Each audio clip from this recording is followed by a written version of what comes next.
The Call of the Wild by Jack London. Chapter 1. Into the Primitive. Old longing's nomadic leap, chafing at custom's chain, again from its brummel sleep wakens the ferine strain. Buck did not read the newspapers, or he would have known that trouble was brewing, not alone for himself, but for every tidewater dog, strong of muscle and with warm, long hair, from Puget Sound to San Diego. Because men, groping in the Arctic darkness, had found a yellow metal, and because steamship and transportation companies were booming the find, thousands of men were rushing into the Northland. These men wanted dogs, and the dogs they wanted were heavy dogs, with strong muscles by which to toil, and furry coats to protect them from the frost. Buck lived at a big house in the sun-kissed Santa Clara Valley. Judge Miller's place, it was called. It stood back from the road, half hidden among the trees, through which glimpses could be caught of the wide cool veranda that ran around its four sides. The house was approached by graveled driveways which wound about through wide-spreading lawns and under the interlacing boughs of tall poplars. At the rear things were on even a more spacious scale than at the front. There were great stables, where a dozen grooms and boys held forth, rows of vine-clad servants' cottages. An endless and orderly array of outhouses, long grape arbors, green pastures, orchards, and berry patches. Then there was the pumping plant for the artesian well, and the big cement tank where Judge Miller's boys took their morning plunge and kept cool in the hot afternoon. And over this great domain Buck ruled.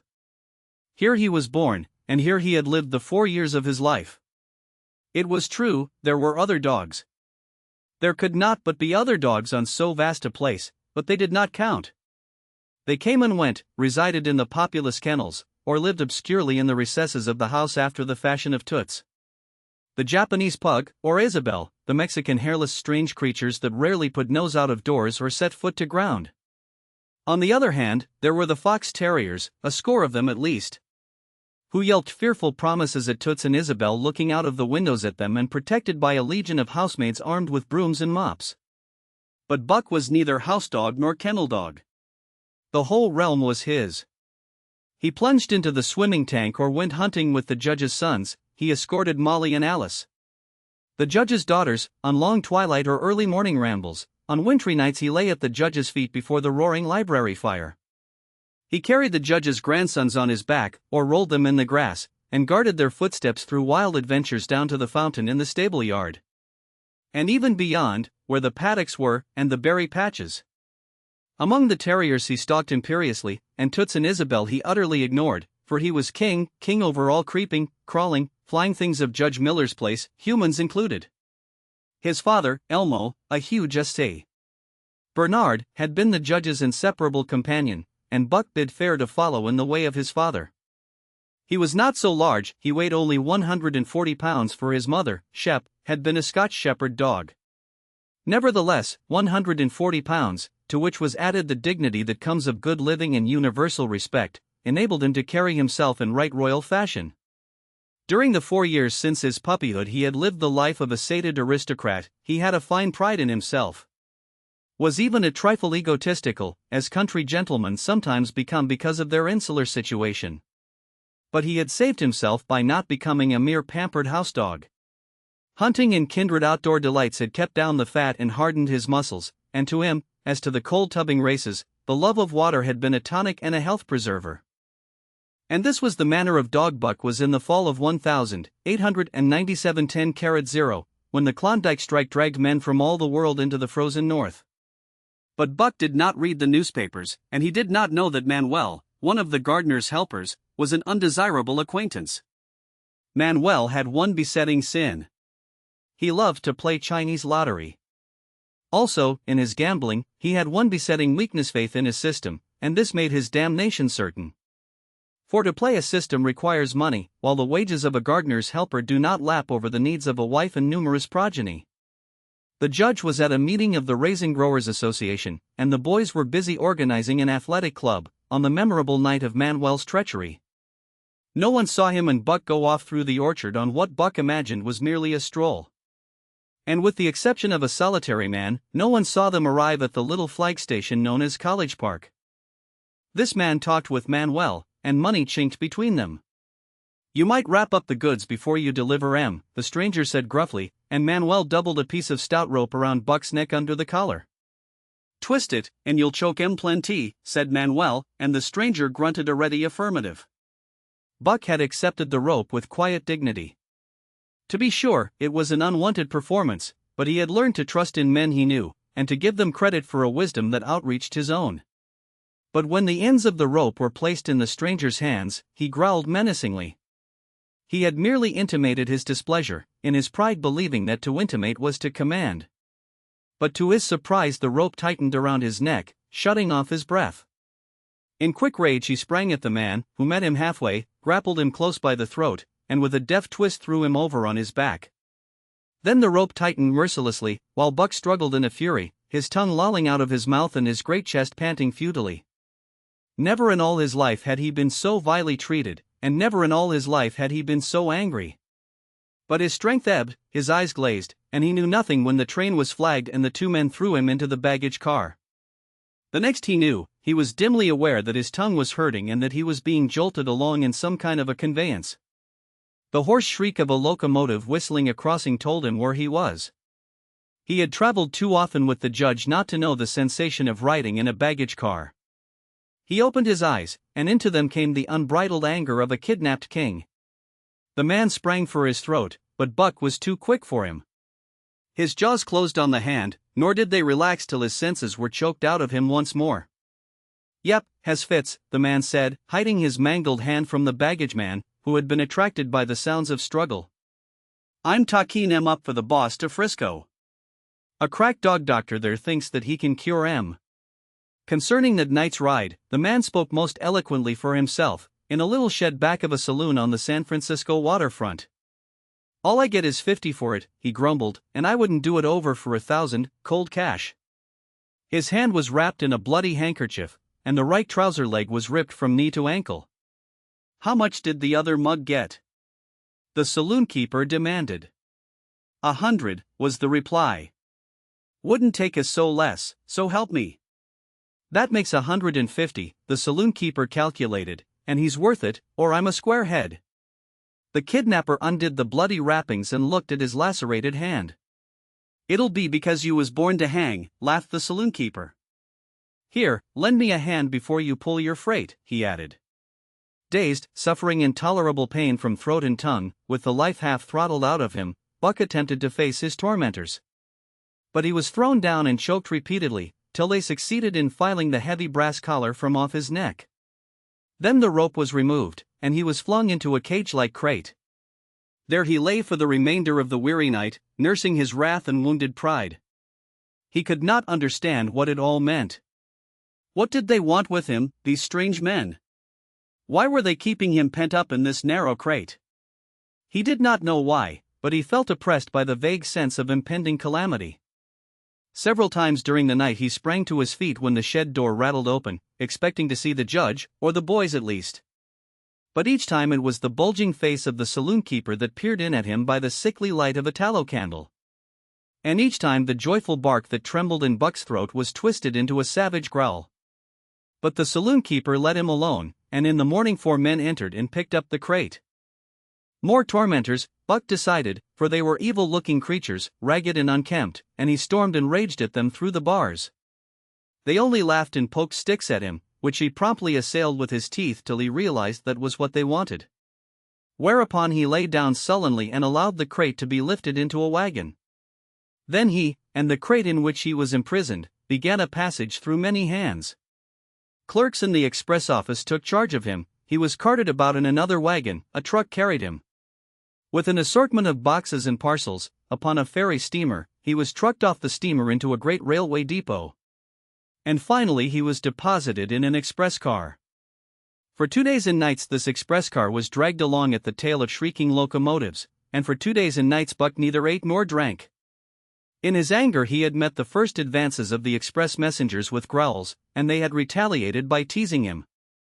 When he flung himself against the bars, quivering and frothing, they laughed at him and taunted him.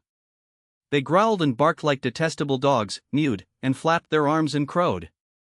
It was all very silly, he knew, but therefore the more outrage to his dignity, and his anger waxed and waxed.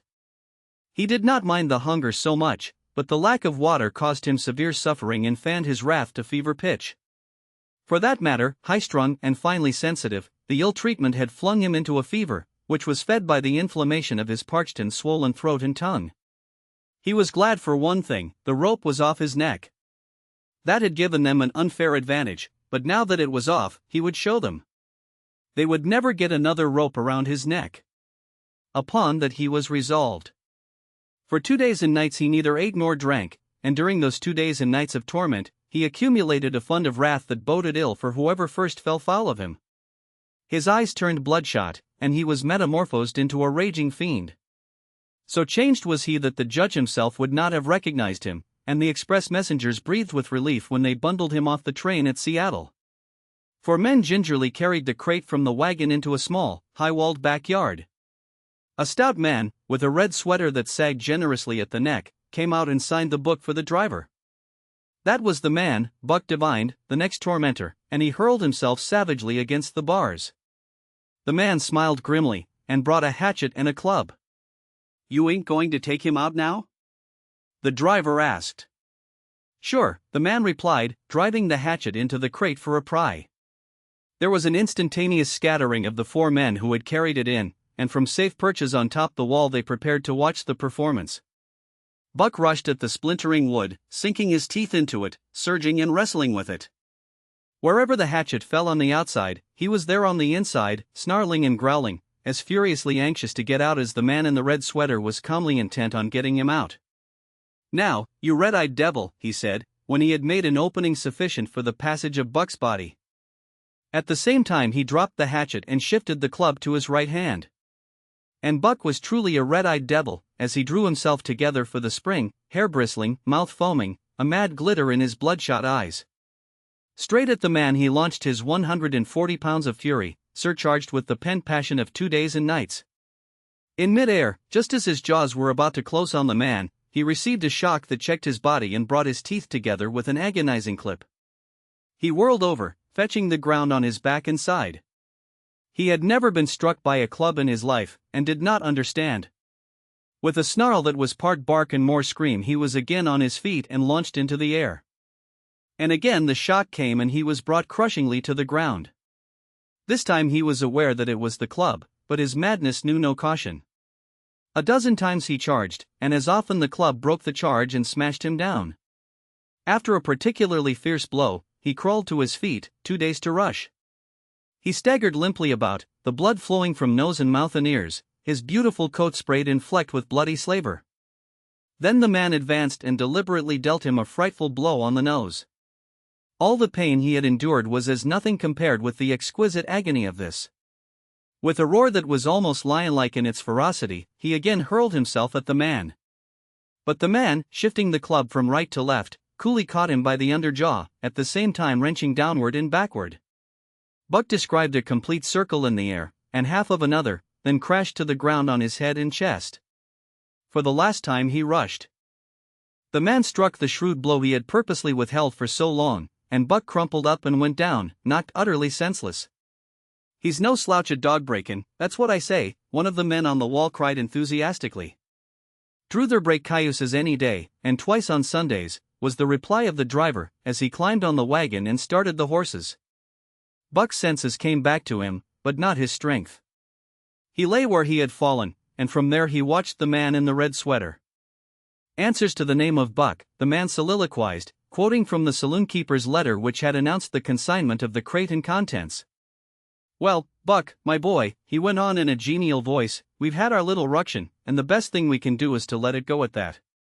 You've learned your place, and I know mine. Be a good dog and all'll go well and the goose hang high. Be a bad dog, and I'll whale the stuffin' out of you. Understand?" As he spoke he fearlessly patted the head he had so mercilessly pounded, and though Buck's hair involuntarily bristled at touch of the hand, he endured it without protest. When the man brought him water he drank eagerly, and later bolted a generous meal of raw meat, chunk by chunk, from the man's hand. He was beaten, he knew that, but he was not broken. He saw, once for all, that he stood no chance against a man with a club. He had learned the lesson, and in all his after-life he never forgot it. That club was a revelation. It was his introduction to the reign of primitive law, and he met the introduction halfway. The facts of life took on a fiercer aspect, and while he faced that aspect uncowed, he faced it with all the latent cunning of his nature aroused. As the days went by, other dogs came, in crates, and at the ends of ropes, some docilely, and some raging and roaring as he had come. And, one and all, he watched them pass under the dominion of the man in the red sweater. Again and again, as he looked at each brutal performance, the lesson was driven home to Buck: a man with a club was a lawgiver, a master to be obeyed, though not necessarily conciliated. Of this last Buck was never guilty, though he did see beaten dogs that fawned upon the man, and wagged their tails, and licked his hand. Also he saw one dog, that would neither conciliate nor obey, finally killed in the struggle for mastery. Now and again men came, strangers, who talked excitedly, wheedlingly, and in all kinds of fashions to the man in the red sweater. And at such times that money passed between them, the strangers took one or more of the dogs away with them. Buck wondered where they went, for they never came back, but the fear of the future was strong upon him, and he was glad each time when he was not selected. Yet his time came, in the end, in the form of a little weazened man who spat broken English and many strange and uncouth exclamations which Buck could not understand.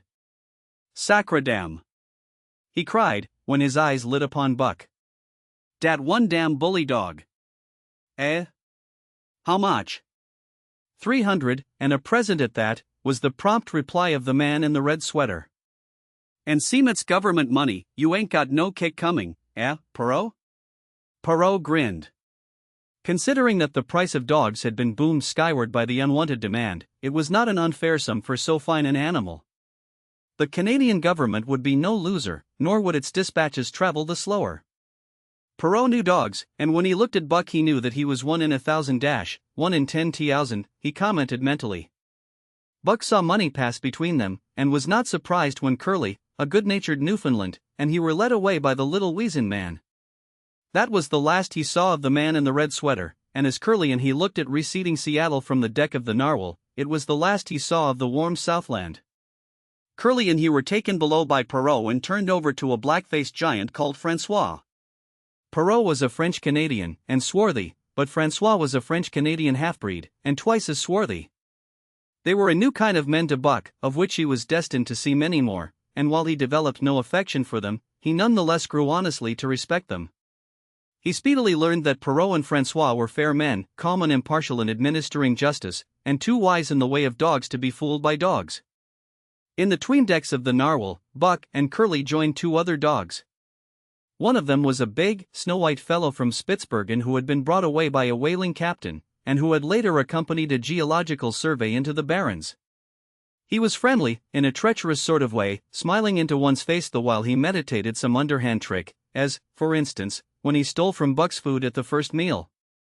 As Buck sprang to punish him, the lash of Francois's whip sang through the air, reaching the culprit first, and nothing remained to Buck but to recover the bone.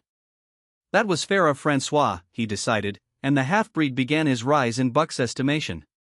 The other dog made no advances, nor received any. Also, he did not attempt to steal from the newcomers. He was a gloomy, morose fellow, and he showed Curly plainly that all he desired was to be left alone, and further, that there would be trouble if he were not left alone. Dave, he was called, and he ate and slept, or yawned between times, and took interest in nothing. Not even when the Narwhal crossed Queen Charlotte Sound and rolled and pitched and bucked like a thing possessed. When Buck and Curly grew excited, half wild with fear, he raised his head as though annoyed, favored them with an incurious glance, yawned, and went to sleep again. Day and night the ship throbbed to the tireless pulse of the propeller, and though one day was very like another, it was apparent to Buck that the weather was steadily growing colder. At last, one morning, the propeller was quiet, and the Narwhal was pervaded with an atmosphere of excitement. He felt it, as did the other dogs, and knew that a change was at hand. Francois leashed them and brought them on deck. At the first step upon the cold surface, Buck's feet sank into a white mushy something very like mud. He sprang back with a snort. More of this white stuff was falling through the air. He shook himself, but more of it fell upon him. He sniffed it curiously, then licked some up on his tongue. It bit like fire, and the next instant was gone. This puzzled him. He tried it again, with the same result. The onlookers laughed uproariously, and he felt ashamed, he knew not why, for it was his first snow. Chapter 2. The Law of Club and Fang. Buck's first day on the Dai beach was like a nightmare. Every hour was filled with shock and surprise. He had been suddenly jerked from the heart of civilization and flung into the heart of things primordial. No lazy, sun-kissed life was this, with nothing to do but loaf and be bored. Here was neither peace, nor rest, nor a moment's safety. All was confusion and action, and every moment life and limb were in peril. There was imperative need to be constantly alert, for these dogs and men were not town dogs and men. They were savages, all of them, who knew no law but the law of club and Fang. He had never seen dogs fight as these wolfish creatures fought, and his first experience taught him an unforgettable lesson. It is true, it was a vicarious experience, else he would not have lived to profit by it. Curly was the victim. They were camped near the log store, where she, in her friendly way, made advances to a husky dog the size of a full-grown wolf, though not half so large as she. There was no warning, only a leap in like a flash, a metallic clip of teeth, a leap out equally swift, and Curly's face was ripped open from eye to jaw. It was the wolf manner of fighting, to strike and leap away, but there was more to it than this. 30 or 40 huskies ran to the spot and surrounded the combatants in an intent and silent circle. Buck did not comprehend that silent intentness, nor the eager way with which they were licking their chops. Curly rushed her antagonist, who struck again and leaped aside. He met her next rush with his chest, in a peculiar fashion that tumbled her off her feet. She never regained them. This was what the onlooking huskies had waited for. They closed in upon her, snarling and yelping, and she was buried, screaming with agony, beneath the bristling mass of bodies. So sudden was it, and so unexpected, that Buck was taken aback. He saw Spitz run out his scarlet tongue in a way he had of laughing, and he saw Francois, swinging an axe, spring into the mess of dogs. 3 men with clubs were helping him to scatter them. It did not take long. 2 minutes from the time Curly went down, the last of her assailants were clubbed off. But she lay there limp and lifeless in the bloody, trampled snow, almost literally torn to pieces, the swart half-breed standing over her and cursing horribly. The scene often came back to Buck to trouble him in his sleep. So that was the way. No fair play. Once down, that was the end of you. Well, he would see to it that he never went down. Spitz ran out his tongue and laughed again, and from that moment Buck hated him with a bitter and deathless hatred. Before he had recovered from the shock caused by the tragic passing of Curly, he received another shock. Francois fastened upon him an arrangement of straps and buckles. It was a harness, such as he had seen the grooms put on the horses at home. And as he had seen horses work, so he was set to work, hauling Francois on a sled to the forest that fringed the valley, and returning with a load of firewood. Though his dignity was sorely hurt by thus being made a draft animal, he was too wise to rebel. He buckled down with a will and did his best, though it was all new and strange. Francois was stern, demanding instant obedience, and by virtue of his whip receiving instant obedience. While Dave, who was an experienced wheeler, nipped Buck's hind quarters whenever he was in error. Spitz was the leader, likewise experienced, and while he could not always get at Buck, he growled sharp reproof now and again. Or cunningly threw his weight in the traces to jerk Buck into the way he should go. Buck learned easily, and under the combined tuition of his 2 mates and Francois made remarkable progress. Ere they returned to camp he knew enough to stop at ho, to go ahead at mush, to swing wide on the bends, and to keep clear of the wheeler when the loaded sled shot downhill at their heels. "Treve are good dogs," Francois told Perrault. "Dat Buck, he'n pull like hell. I teach he'n quick as ing." By afternoon, Perrault, who was in a hurry to be on the trail with his dispatches, returned with 2 more dogs. Billy and Joe, he called them, 2 brothers, and true huskies both. Sons of the one mother though they were as different as day and night. Billy's one fault was his excessive good nature, while Joe was the very opposite, sour and introspective, with a perpetual snarl and a malignant eye.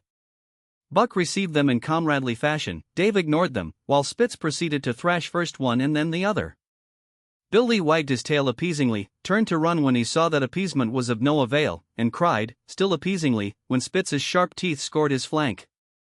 But no matter how Spitz circled, Joe whirled around on his heels to face him, mane bristling, ears laid back. Lips writhing and snarling, jaws clipping together as fast as he could snap, and eyes diabolically gleaming the incarnation of belligerent fear. So terrible was his appearance that Spitz was forced to forego disciplining him. But to cover his own discomfiture, he turned upon the inoffensive and wailing Billy and drove him to the confines of the camp.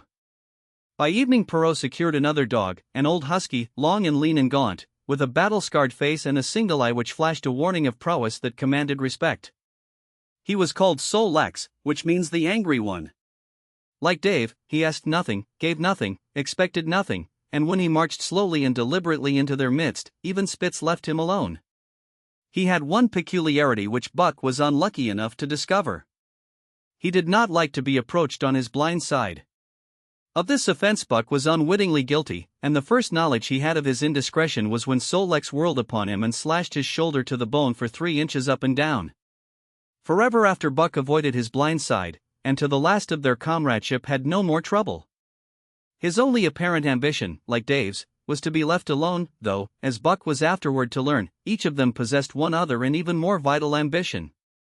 That night Buck faced the great problem of sleeping. The tent, illumined by a candle, glowed warmly in the midst of the white plain, and when he, as a matter of course, entered it, both Perrault and Francois bombarded him with curses and cooking utensils, till he recovered from his consternation and fled ignominiously into the outer cold. A chill wind was blowing that nipped him sharply and bit with a special venom into his wounded shoulder.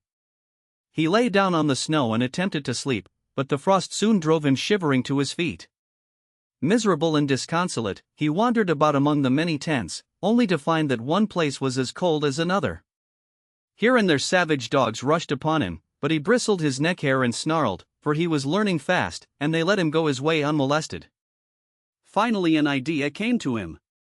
He would return and see how his own teammates were making out. To his astonishment, they had disappeared. Again he wandered about through the great camp, looking for them, and again he returned. Were they in the tent? No, that could not be, else he would not have been driven out. Then where could they possibly be? With drooping tail and shivering body, very forlorn indeed, he aimlessly circled the tent. Suddenly the snow gave way beneath his 4 legs and he sank down. Something wriggled under his feet. He sprang back, bristling and snarling, fearful of the unseen and unknown. But a friendly little yelp reassured him, and he went back to investigate. A whiff of warm air ascended to his nostrils, and there, curled up under the snow in a snug ball, lay Billy. He whined placatingly, squirmed and wriggled to show his good will and intentions, and even ventured, as a bribe for peace, to lick Buck's face with his warm wet tongue. Another lesson. So that was the way they did it, eh? Buck confidently selected a spot, and with much fuss and waste effort proceeded to dig a hole for himself. In a trice the heat from his body filled the confined space and he was asleep. Nor did he open his eyes till roused by the noises of the waking camp. At first he did not know where he was. It had snowed during the night and he was completely buried. The snow walls pressed him on every side, and a great surge of fear swept through him, the fear of the wild thing for the trap. It was a token that he was harking back through his own life to the lives of his forebears, for he was a civilized dog. An unduly civilized dog, and of his own experience knew no trap and so could not of himself fear it. The muscles of his whole body contracted spasmodically and instinctively, the hair on his neck and shoulders stood on end. And with a ferocious snarl he bounded straight up into the blinding day, the snow flying about him in a flashing cloud.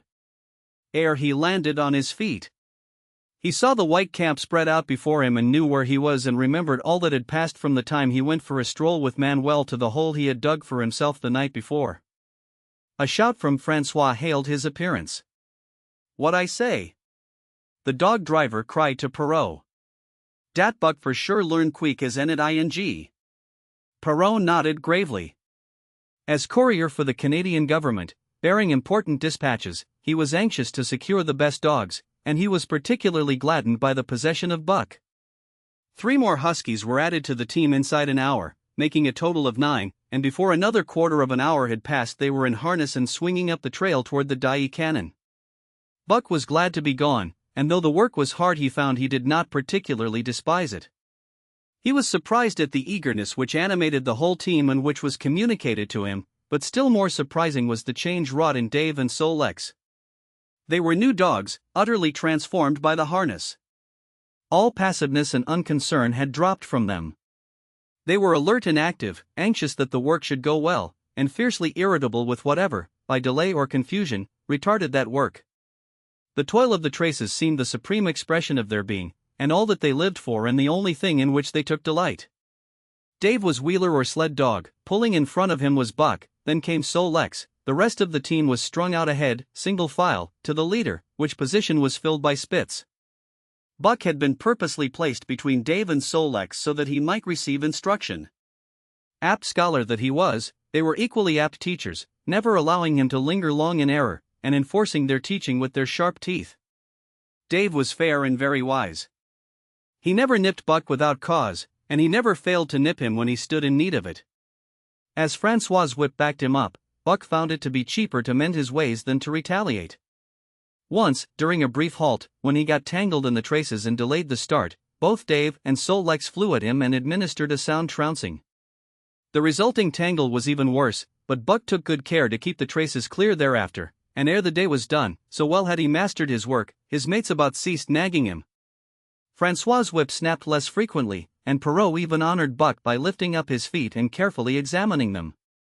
It was a hard day's run, up the cannon, through sheep camp, past the scales and the timber line, across glaciers and snowdrifts hundreds of feet deep, and over the great Chilkoot Divide, which stands between the salt water and the fresh and guards forbiddingly the sad and lonely north.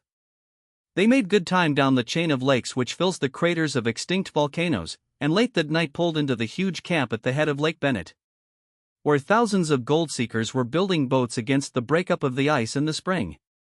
Buck made his hole in the snow and slept the sleep of the exhausted just, but all too early was routed out in the cold darkness and harnessed with his mates to the sled. That day they made 40 miles, the trail being packed, but the next day, and for many days to follow, they broke their own trail, worked harder, and made poorer time. As a rule, Perrault traveled ahead of the team, packing the snow with webbed shoes to make it easier for them. Francois, guiding the sled at the G-pole, sometimes exchanged places with him, but not often. Perrault was in a hurry, and he prided himself on his knowledge of ice, which knowledge was indispensable, for the fall ice was very thin, and where there was swift water, there was no ice at all. Day after day, 4 days unending, Buck toiled in the traces. Always, they broke camp in the dark, and the first gray of dawn found them hitting the trail with fresh miles reeled off behind them. And always they pitched camp after dark, eating their bit of fish, and crawling to sleep into the snow. Buck was ravenous. The pound and a half of sun-dried salmon, which was his ration for each day, seemed to go nowhere. He never had enough, and suffered from perpetual hunger pangs. Yet the other dogs, because they weighed less and were born to the life, received a pound only of the fish and managed to keep in good condition. He swiftly lost the fastidiousness which had characterized his old life. A dainty eater, he found that his mates, finishing first, robbed him of his unfinished ration. There was no defending it. While he was fighting off 2 or 3, it was disappearing down the throats of the others. To remedy this, he ate as fast as they, and, so greatly did hunger compel him, he was not above taking what did not belong to him. He watched and learned. When he saw Pike, one of the new dogs, a clever malingerer and thief, slyly steal a slice of bacon when Perrault's back was turned, he duplicated the performance the following day, getting away with the whole chunk. A great uproar was raised, but he was unsuspected, while Dub, an awkward blunderer who was always getting caught, was punished for Buck's misdeed. This first theft marked Buck as fit to survive in the hostile Northland environment. It marked his adaptability, his capacity to adjust himself to changing conditions, the lack of which would have meant swift and terrible death. It marked, further, the decay or going to pieces of his moral nature, a vain thing and a handicap in the ruthless struggle for existence. It was all well enough in the Southland, under the law of love and fellowship, to respect private property and personal feelings.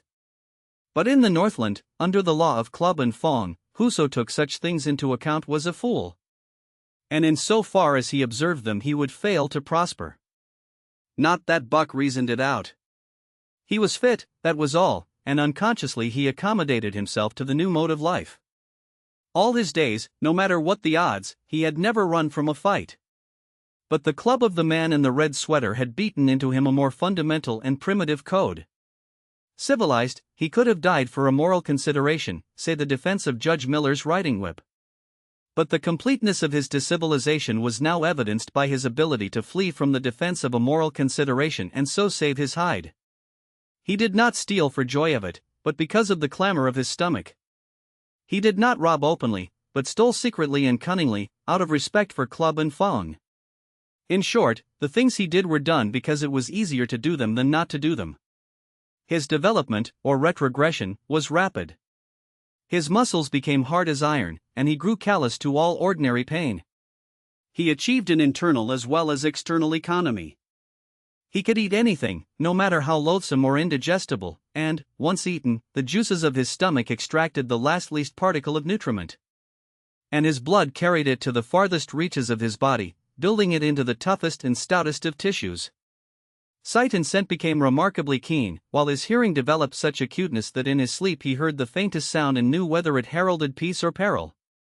He learned to bite the ice out with his teeth when it collected between his toes, and when he was thirsty and there was a thick scum of ice over the water hole, he would break it by rearing and striking it with stiff forelegs. His most conspicuous trait was an ability to scent the wind and forecast it a night in advance. No matter how breathless the air when he dug his nest by tree or bank, the wind that later blew inevitably found him to leeward, sheltered and snug. And not only did he learn by experience, but instincts long dead became alive again. The domesticated generations fell from him. In vague ways he remembered back to the youth of the breed, to the time the wild dogs ranged in packs through the primeval forest and killed their meat as they ran it down. It was no task for him to learn to fight with cut and slash and the quick wolf snap.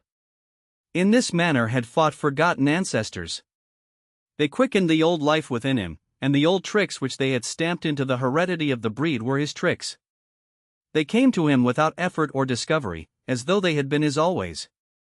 And when, on the still cold nights, he pointed his nose at a star and howled long and wolf-like, it was his ancestors. Dead in dust, pointing nose at star and howling down through the centuries and through him. And his cadences were their cadences, the cadences which voiced their woe and what to them was the meaning of the stiffness, and the cold, and dark. Thus, as token of what a puppet thing life is, the ancient song surged through him and he came into his own again. And he came because men had found a yellow metal in the north, and because Manuel was a gardener's helper whose wages did not lap over the needs of his wife and divers small copies of himself. Chapter 3. The Dominant Primordial Beast. The dominant primordial beast was strong in buck, and under the fierce conditions of trail life it grew and grew. Yet it was a secret growth. His newborn cunning gave him poise and control. He was too busy adjusting himself to the new life to feel at ease, and not only did he not pick fights, but he avoided them whenever possible. A certain deliberateness characterized his attitude. He was not prone to rashness and precipitate action, and in the bitter hatred between him and Spitz he betrayed no impatience, shunned all offensive acts. On the other hand, possibly because he divined in Buck a dangerous rival, Spitz never lost an opportunity of showing his teeth. He even went out of his way to bully Buck, striving constantly to start the fight which could end only in the death of one or the other. Early in the trip this might have taken place had it not been for an unwanted accident. At the end of this day they made a bleak and miserable camp on the shore of Lake Labarge. Driving snow, a wind that cut like a white-hot knife, and darkness had forced them to grope for a camping place. They could hardly have fared worse. At their backs rose a perpendicular wall of rock, and Perrault and Francois were compelled to make their fire and spread their sleeping robes on the ice of the lake itself. The tent they had discarded at Dai in order to travel light. A few sticks of driftwood furnished them with a fire that thawed down through the ice and left them to eat supper in the dark. Close in under the sheltering rock Buck made his nest. So snug and warm was it, that he was loath to leave it when Francois distributed the fish which he had first thawed over the fire. But when Buck finished his ration and returned, he found his nest occupied. A warning snarl told him that the trespasser was Spitz. Till now Buck had avoided trouble with his enemy, but this was too much. The beast in him roared. He sprang upon Spitz with a fury which surprised them both, and Spitz particularly, for his whole experience with Buck had gone to teach him that his rival was an unusually timid dog, who managed to hold his own only because of his great weight and size. Francois was surprised, too, when they shot out in a tangle from the disrupted nest and he divined the cause of the trouble. "Ah!" he cried to Buck. "Jiffit to him, by gar! Jiffet Tahim, the dirty thief. Spitz was equally willing. He was crying with sheer rage and eagerness as he circled back and forth for a chance to spring in. Buck was no less eager, and no less cautious, as he likewise circled back and forth for the advantage. But it was then that the unexpected happened, the thing which projected their struggle for supremacy far into the future, past many a weary mile of trail and toil. An oath from Perrault, the resounding impact of a club upon a bony frame, and a shrill yelp of pain, heralded the breaking forth of pandemonium. The camp was suddenly discovered to be alive with skulking furry forms, starving huskies, 4 or 5 score of them, who had scented the camp from some Indian village. They had crept in while Buck and Spitz were fighting, and when the 2 men sprang among them with stout clubs they showed their teeth and fought back. They were crazed by the smell of the food. Perrault found one with head buried in the grub box. His club landed heavily on the gaunt ribs, and the grub box was capsized on the ground. On the instant a score of the famished brutes were scrambling for the bread and bacon. The clubs fell upon them unheeded. They yelped and howled under the rain of blows, but struggled none the less madly till the last crumb had been devoured. In the meantime the astonished team dogs had burst out of their nests only to be set upon by the fierce invaders. Never had Buck seen such dogs. It seemed as though their bones would burst through their skins. They were mere skeletons, draped loosely in draggled hides, with blazing eyes and slavered fangs. But the hunger madness made them terrifying, irresistible. There was no opposing them. The team dogs were swept back against the cliff at the first onset. Buck was beset by 3 huskies, and in a trice his head and shoulders were ripped and slashed. The din was frightful. Bill Lee was crying as usual. Dave and Solex, dripping blood from a score of wounds, were fighting bravely side by side. Joe was snapping like a demon. Once, his teeth closed on the foreleg of a husky, and he crunched down through the bone. Pike, the malingerer, leaped upon the crippled animal, breaking its neck with a quick flash of teeth and a jerk. Buck got a frothing adversary by the throat, and was sprayed with blood when his teeth sank through the jugular. The warm taste of it in his mouth goaded him to greater fierceness. He flung himself upon another, and at the same time felt teeth sink into his own throat. It was Spitz, treacherously attacking from the side. Perrault and Francois, having cleaned out their part of the camp, hurried to save their sled dogs. The wild wave of famished beasts rolled back before them, and Buck shook himself free. But it was only for a moment. The 2 men were compelled to run back to save the grub, upon which the huskies returned to the attack on the team. Bill Lee, terrified into bravery, sprang through the savage circle and fled away over the ice. Pike and Dub followed on his heels, with the rest of the team behind. As Buck drew himself together to spring after them, out of the tail of his eye he saw Spitz rush upon him with the evident intention of overthrowing him. Once off his feet and under that mass of huskies, there was no hope for him. But he braced himself to the shock of Spitz's charge, then joined the flight out on the lake. Later, the 9 team dogs gathered together and sought shelter in the forest. Though unpursued, they were in a sorry plight. There was not one who was not wounded in 4 or 5 places, while some were wounded grievously. Dub was badly injured in a hind leg. Dolly, the last husky added to the team at Dyea, had a badly torn throat. Joe had lost an eye, while Bill Lee, the good-natured, with an ear chewed and rent to ribbons, cried and whimpered throughout the night. At daybreak they limped warily back to camp, to find the marauders gone and the 2 men in bad tempers. Fully half their grub supply was gone. The huskies had chewed through the sled lashings and canvas coverings. In fact, nothing, no matter how remotely eatable, had escaped them. They had eaten a pair of Perrault's moosehide moccasins, chunks out of the leather traces, and even 2 feet of lash from the end of Francois's whip. He broke from a mournful contemplation of it to look over his wounded dogs. "Ah, my friends," he said softly, "mevad make you mad dog, dos many bites. Mab all mad dog, sacredam. What you think, Perrault?" The courier shook his head dubiously. With 400 miles of trail still between him and Dawson, he could ill afford to have madness break out among his dogs. 2 hours of cursing and exertion got the harnesses into shape, and the wound-stiffened team was underway. Struggling painfully over the hardest part of the trail they had yet encountered, and for that matter, the hardest between them and Dawson. The 30-mile river was wide open. Its wild water defied the frost, and it was in the eddies only and in the quiet places that the ice held at all. 6 days of exhausting toil were required to cover those 30 terrible miles. And terrible they were, for every foot of them was accomplished at the risk of life to dog and man. A dozen times, Perrault, nosing the way, broke through the ice bridges, being saved by the long pole he carried, which he so held that it fell each time across the hole made by his body.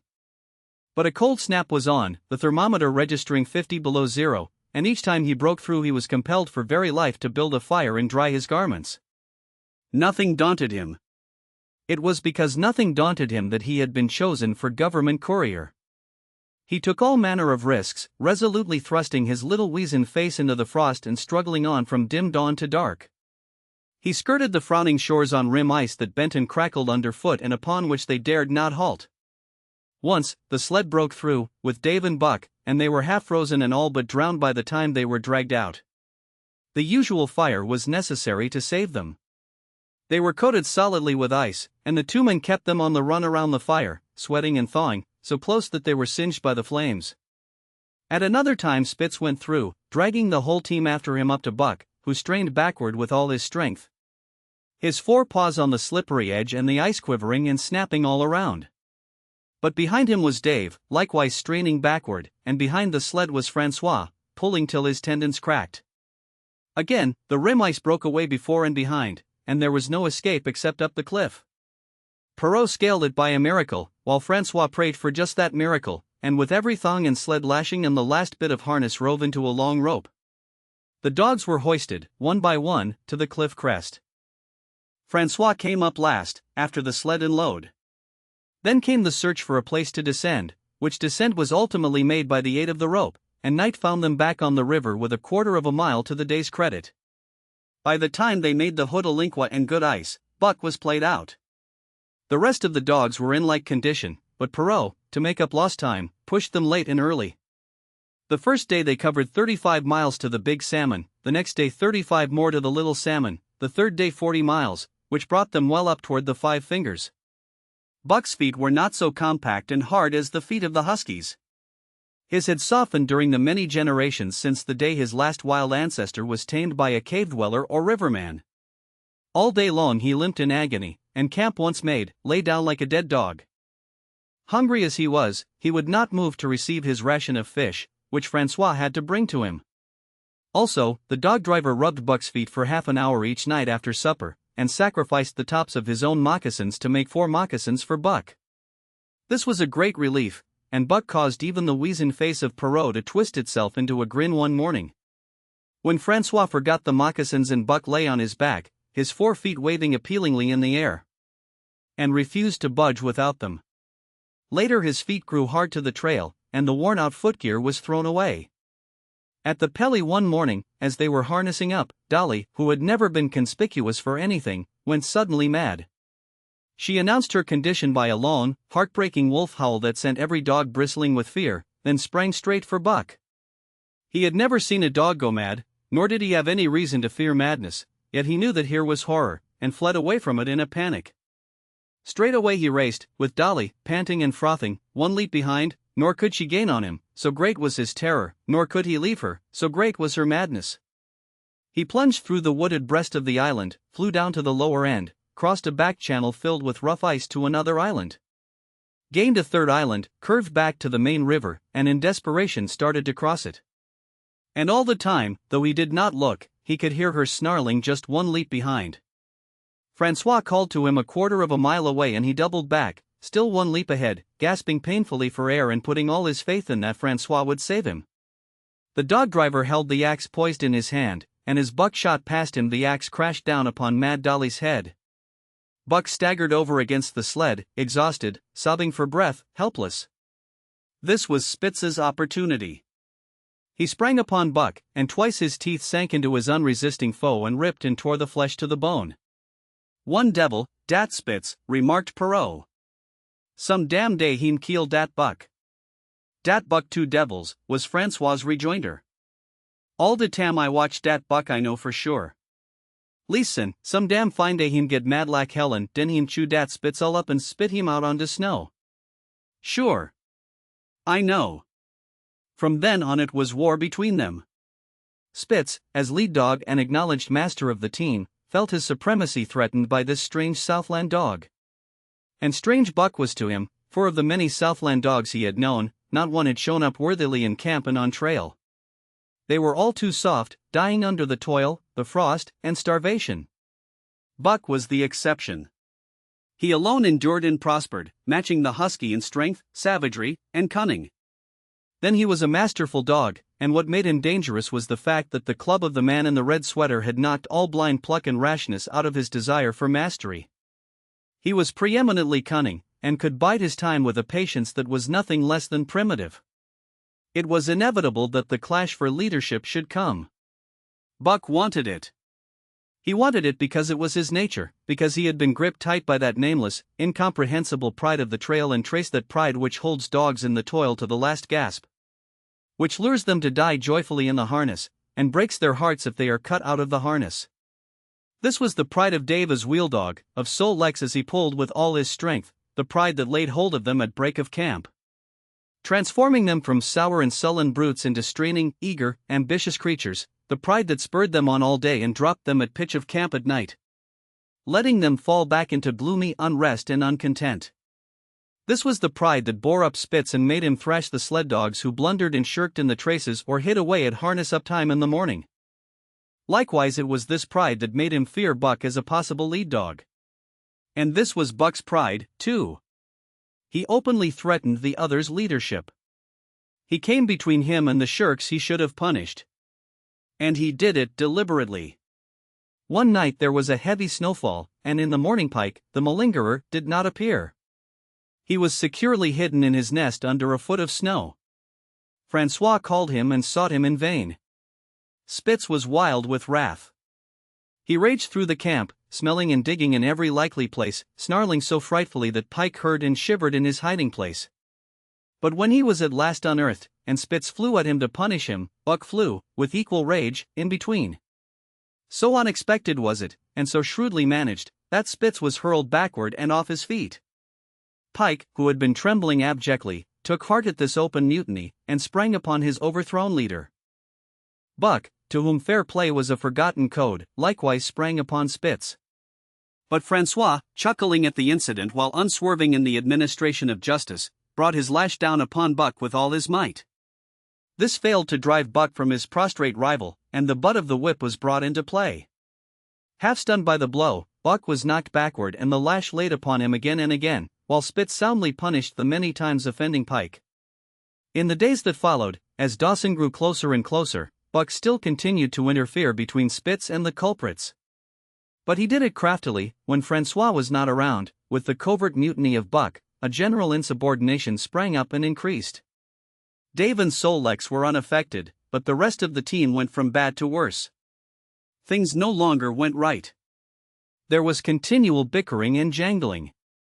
Trouble was always afoot, and at the bottom of it was Buck.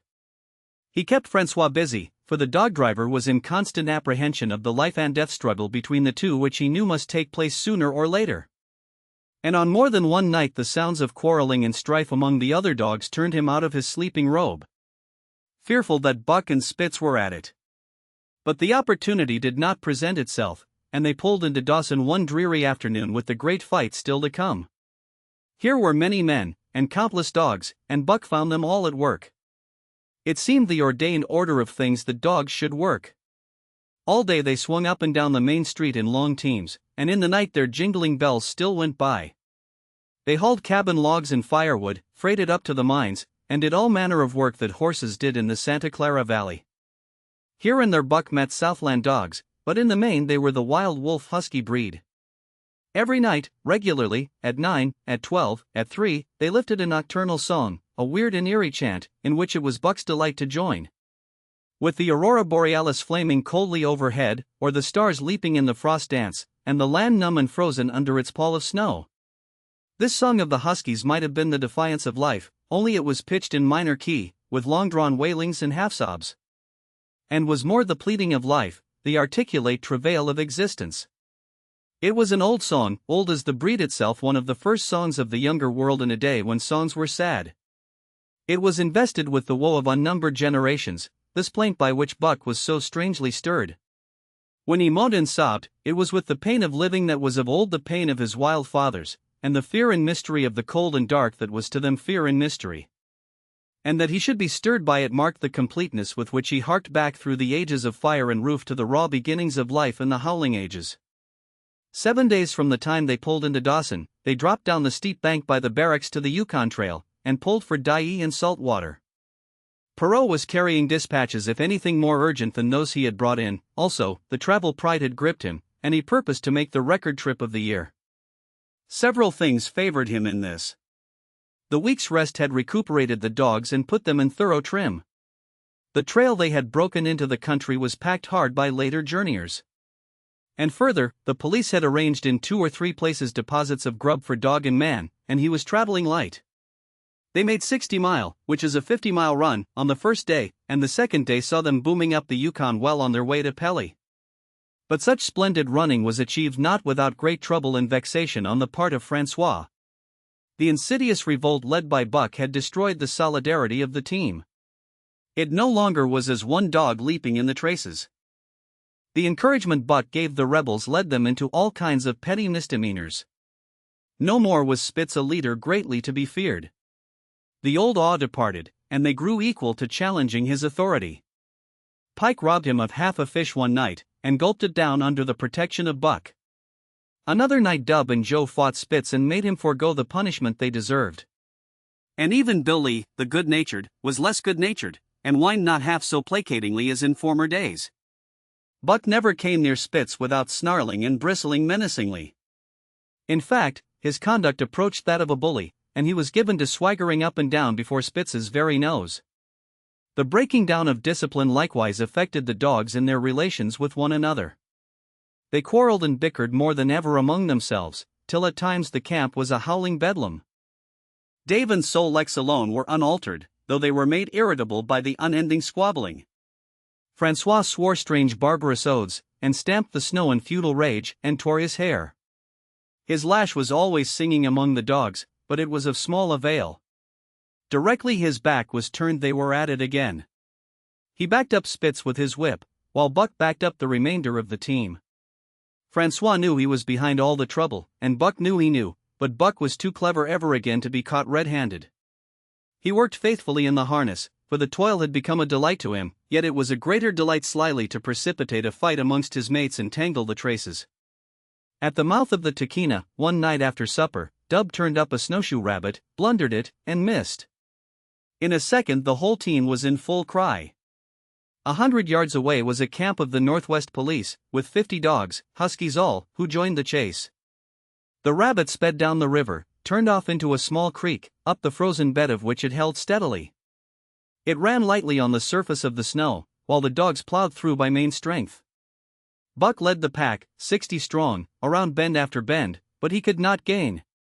He lay down low to the race, whining eagerly, his splendid body flashing forward, leap by leap, in the wan white moonlight. And leap by leap, like some pale frost wraith, the snowshoe rabbit flashed on ahead. All that stirring of old instincts which at stated periods drives men out from the sounding cities to forest and plain to kill things by chemically propelled leaden pellets. The bloodlust, the joy to kill, all this was Buck's, only it was infinitely more intimate. He was ranging at the head of the pack, running the wild thing down, the living meat, to kill with his own teeth and wash his muzzle to the eyes in warm blood. There is an ecstasy that marks the summit of life, and beyond which life cannot rise. And such is the paradox of living, this ecstasy comes when one is most alive, and it comes as a complete forgetfulness that one is alive. This ecstasy, this forgetfulness of living, comes to the artist, caught up and out of himself in a sheet of flame. It comes to the soldier, war mad on a stricken field and refusing quarter, and it came to Buck, leading the pack. Sounding the old wolf cry, straining after the food that was alive and that fled swiftly before him through the moonlight. He was sounding the deeps of his nature, and of the parts of his nature that were deeper than he, going back into the womb of time. He was mastered by the sheer surging of life, the tidal wave of being, the perfect joy of each separate muscle, joint, and sinew, in that it was everything that was not death, that it was aglow and rampant, expressing itself in movement. Flying exultantly under the stars and over the face of dead matter that did not move. But Spitz, cold and calculating even in his supreme moods, left the pack and cut across a narrow neck of land where the creek made a long bend around. Buck did not know of this, and as he rounded the bend, the frost wraith of a rabbit still flitting before him. He saw another and larger frost wraith leap from the overhanging bank into the immediate path of the rabbit. It was Spitz. The rabbit could not turn, and as the white teeth broke its back in midair it shrieked as loudly as a stricken man may shriek. At sound of this, the cry of life plunging down from life's apex in the grip of death, the full pack at Buck's heels raised a hell's chorus of delight. Buck did not cry out. He did not check himself, but drove in upon Spitz, shoulder to shoulder, so hard that he missed the throat. They rolled over and over in the powdery snow. Spitz gained his feet almost as though he had not been overthrown, slashing Buck down the shoulder and leaping clear. Twice his teeth clipped together, like the steel jaws of a trap, as he backed away for better footing, with lean and lifting lips that writhed and snarled. In a flash Buck knew it. The time had come. It was to the death. As they circled about, snarling, ears laid back, keenly watchful for the advantage, the scene came to Buck with a sense of familiarity. He seemed to remember it all, of the white woods, and earth, and moonlight, and the thrill of battle. Over the whiteness and silence brooded a ghostly calm. There was not the faintest whisper of air, nothing moved, not a leaf quivered, the visible breaths of the dogs rising slowly and lingering in the frosty air. They had made short work of the snowshoe rabbit, these dogs that were ill-tamed wolves, and they were now drawn up in an expectant circle. They, too, were silent, their eyes only gleaming and their breaths drifting slowly upward. To Buck it was nothing new or strange, this scene of old time. It was as though it had always been, the wonted way of things. Spitz was a practiced fighter. From Spitzbergen through the Arctic, and across Canada and the Barrens, he had held his own with all manner of dogs and achieved to mastery over them. Bitter rage was his, but never blind rage. In passion to rend and destroy, he never forgot that his enemy was in like passion to rend and destroy. He never rushed till he was prepared to receive a rush, never attacked till he had first defended that attack. In vain Buck strove to sink his teeth in the neck of the big white dog. Wherever his fangs struck for the softer flesh, they were countered by the fangs of Spitz. Fang clashed fang, and lips were cut and bleeding, but Buck could not penetrate his enemy's guard. Then he warmed up and enveloped Spitz in a whirlwind of rushes. Time and time again he tried for the snow-white throat, where life bubbled near to the surface, and each time and every time Spitz slashed him and got away. Then Buck took to rushing, as though for the throat, when, suddenly drawing back his head and curving in from the side, he would drive his shoulder at the shoulder of Spitz, as a ram by which to overthrow him. But instead, Buck's shoulder was slashed down each time as Spitz leaped lightly away. Spitz was untouched, while Buck was streaming with blood and panting hard. The fight was growing desperate. And all the while the silent and wolfish circle waited to finish off whichever dog went down. As Buck grew winded, Spitz took to rushing, and he kept him staggering for footing. Once Buck went over, and the whole circle of 60 dogs started up, but he recovered himself, almost in mid-air, and the circle sank down again and waited. But Buck possessed a quality that made for greatness: imagination. He fought by instinct, but he could fight by head as well. He rushed, as though attempting the old shoulder trick, but at the last instant swept low to the snow and in. His teeth closed on Spitz's left foreleg. There was a crunch of breaking bone, and the white dog faced him on 3 legs. Thrice he tried to knock him over, then repeated the trick and broke the right foreleg. Despite the pain and helplessness, Spitz struggled madly to keep up. He saw the silent circle, with gleaming eyes, lolling tongues, and silvery breaths drifting upward, closing in upon him as he had seen similar circles close in upon beaten antagonists in the past. Only this time he was the one who was beaten. There was no hope for him. Buck was inexorable. Mercy was a thing reserved for gentler climes. He maneuvered for the final rush. The circle had tightened till he could feel the breaths of the huskies on his flanks.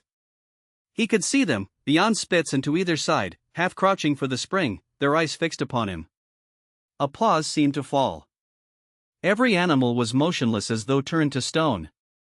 Only Spitz quivered and bristled as he staggered back and forth, snarling with horrible menace, as though to frighten off impending death. Then Buck sprang in and out, but while he was in, shoulder had at last squarely met shoulder. The dark circle became a dot on the moon-flooded snow as Spitz disappeared from view. Buck stood and looked on, the successful champion, the dominant primordial beast who had made his kill and found it good. Chapter 4. Who has won to Mastership?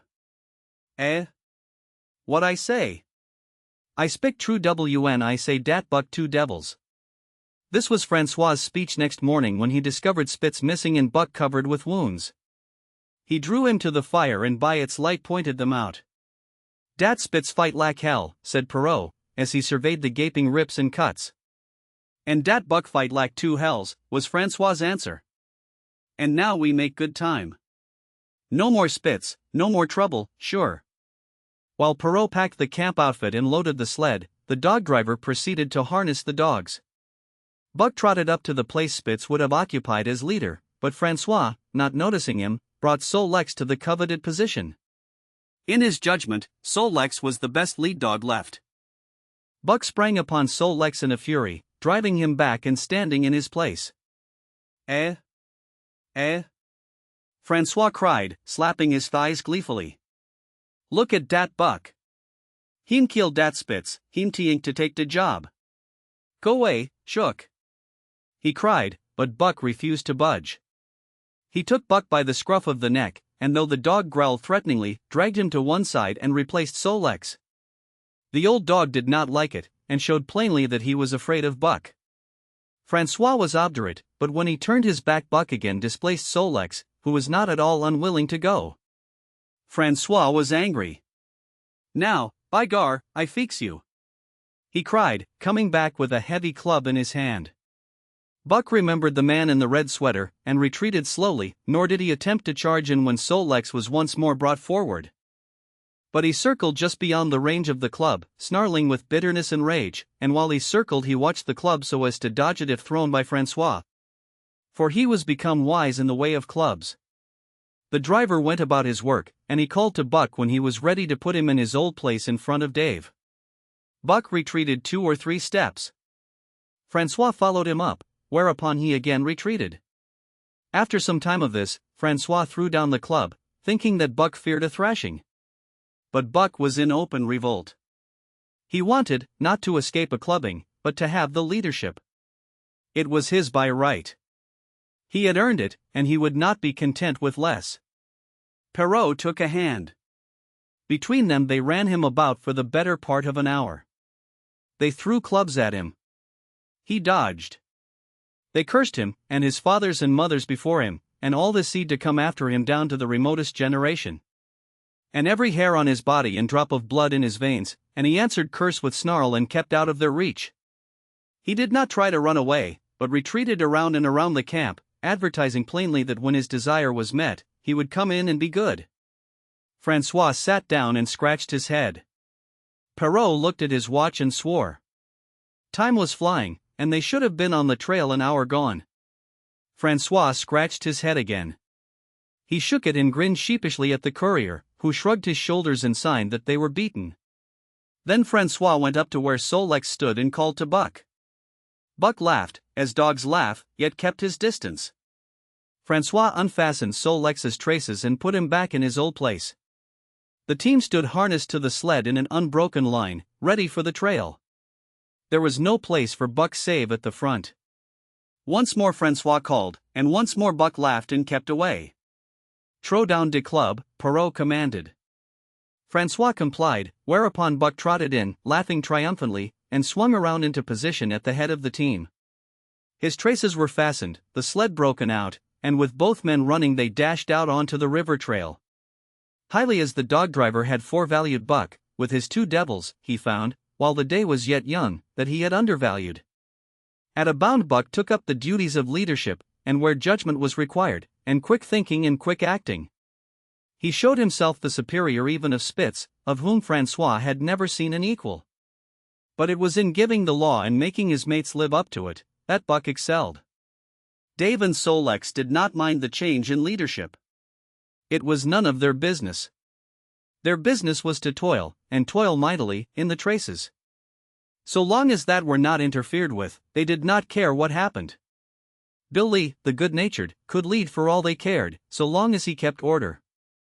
The rest of the team, however, had grown unruly during the last days of Spitz, and their surprise was great now that Buck proceeded to lick them into shape. Pike, who pulled at Buck's heels, and who never put an ounce more of his weight against the breastband than he was compelled to do, was swiftly and repeatedly shaken for loafing, and ere the first day was done he was pulling more than ever before in his life. The first night in camp, Joe, the sour one, was punished roundly, a thing that Spitz had never succeeded in doing. Buck simply smothered him by virtue of superior weight, and cut him up till he ceased snapping and began to whine for mercy. The general tone of the team picked up immediately. It recovered its old-time solidarity, and once more the dogs leaped as one dog in the traces. At the rink rapids 2 native huskies, Teak and Kuna, were added, and the celerity with which Buck broke them and took away Francois's breath. "Never such a dog as dat Buck!" he cried. "No, never. Heem worth $1,000, by gar." "Eh? What you say, Perrault?" And Perrault nodded. He was ahead of the record then, and gaining day by day. The trail was in excellent condition, well packed and hard, and there was no new fallen snow with which to contend. It was not too cold. The temperature dropped to 50 below zero and remained there the whole trip. The men rode and ran by turn, and the dogs were kept on the jump, with but infrequent stoppages. The 30-mile river was comparatively coated with ice, and they covered in one day going out what had taken them 10 days coming in. In one run they made a 60-mile dash from the foot of Lake LaBarge to the White Horse Rapids. Across Marsh, Tagish, and Bennett, 70 miles of lakes, they flew so fast that the man whose turn it was to run towed behind the sled at the end of a rope. And on the last night of the second week they topped White Pass and dropped down the sea slope with the lights of Skagway and of the shipping at their feet. It was a record run. Each day for 14 days they had averaged 40 miles. For 3 days Perrault and Francois threw chests up and down the main street of Skagway and were deluged with invitations to drink. While the team was the constant center of a worshipful crowd of dog-busters and mushers. Then 3 or 4 Western bad men aspired to clean out the town, were riddled like pepper boxes for their pains, and public interest turned to other idols. Next came official orders. Francois called Buck to him, threw his arms around him, wept over him. And that was the last of Francois and Perrault. Like other men, they passed out of Buck's life for good. A Scotch half-breed took charge of him and his mates, and in company with a dozen other dog teams he started back over the weary trail to Dawson. It was no light running now, nor record time, but heavy toil each day, with a heavy load behind, for this was the mail train, carrying word from the world to the men who sought gold under the shadow of the pole. Buck did not like it, but he bore up well to the work, taking pride in it after the manner of Dave and Solex, and seeing that his mates, whether they prided in it or not, did their fair share. It was a monotonous life, operating with machine-like regularity. One day was very like another. At a certain time each morning the cooks turned out, fires were built, and breakfast was eaten. Then, while some broke camp, others harnessed the dogs, and they were under way an hour or so before the darkness fell which gave warning of dawn. At night, camp was made. Some pitched the flies, others cut firewood and pine boughs for the beds, and still others carried water or ice for the cooks. Also, the dogs were fed. To them, this was the one feature of the day, though it was good to loaf around, after the fish was eaten, for an hour or so with the other dogs, of which there were 50 and odd. There were fierce fighters among them, but 3 battles with the fiercest brought Buck to mastery, so that when he bristled and showed his teeth they got out of his way. Best of all, perhaps, he loved to lie near the fire, hind legs crouched under him, for legs stretched out in front, head raised, and eyes blinking dreamily at the flames. Sometimes he thought of Judge Miller's big house in the sun-kissed Santa Clara Valley, and of the cement swimming tank. And Isabel, the Mexican hairless, and Toots, the Japanese pug, but oftener he remembered the man in the red sweater. The death of Curly, the great fight with Spitz, and the good things he had eaten or would like to eat. He was not homesick. The Sunland was very dim and distant, and such memories had no power over him. Far more potent were the memories of his heredity that gave things he had never seen before a seeming familiarity. The instincts, which were but the memories of his ancestors, become habits, which had lapsed in later days. And still later, in him, quickened and become alive again. Sometimes as he crouched there, blinking dreamily at the flames, it seemed that the flames were of another fire. And that as he crouched by this other fire he saw another indifferent man from the half-breed cook before him.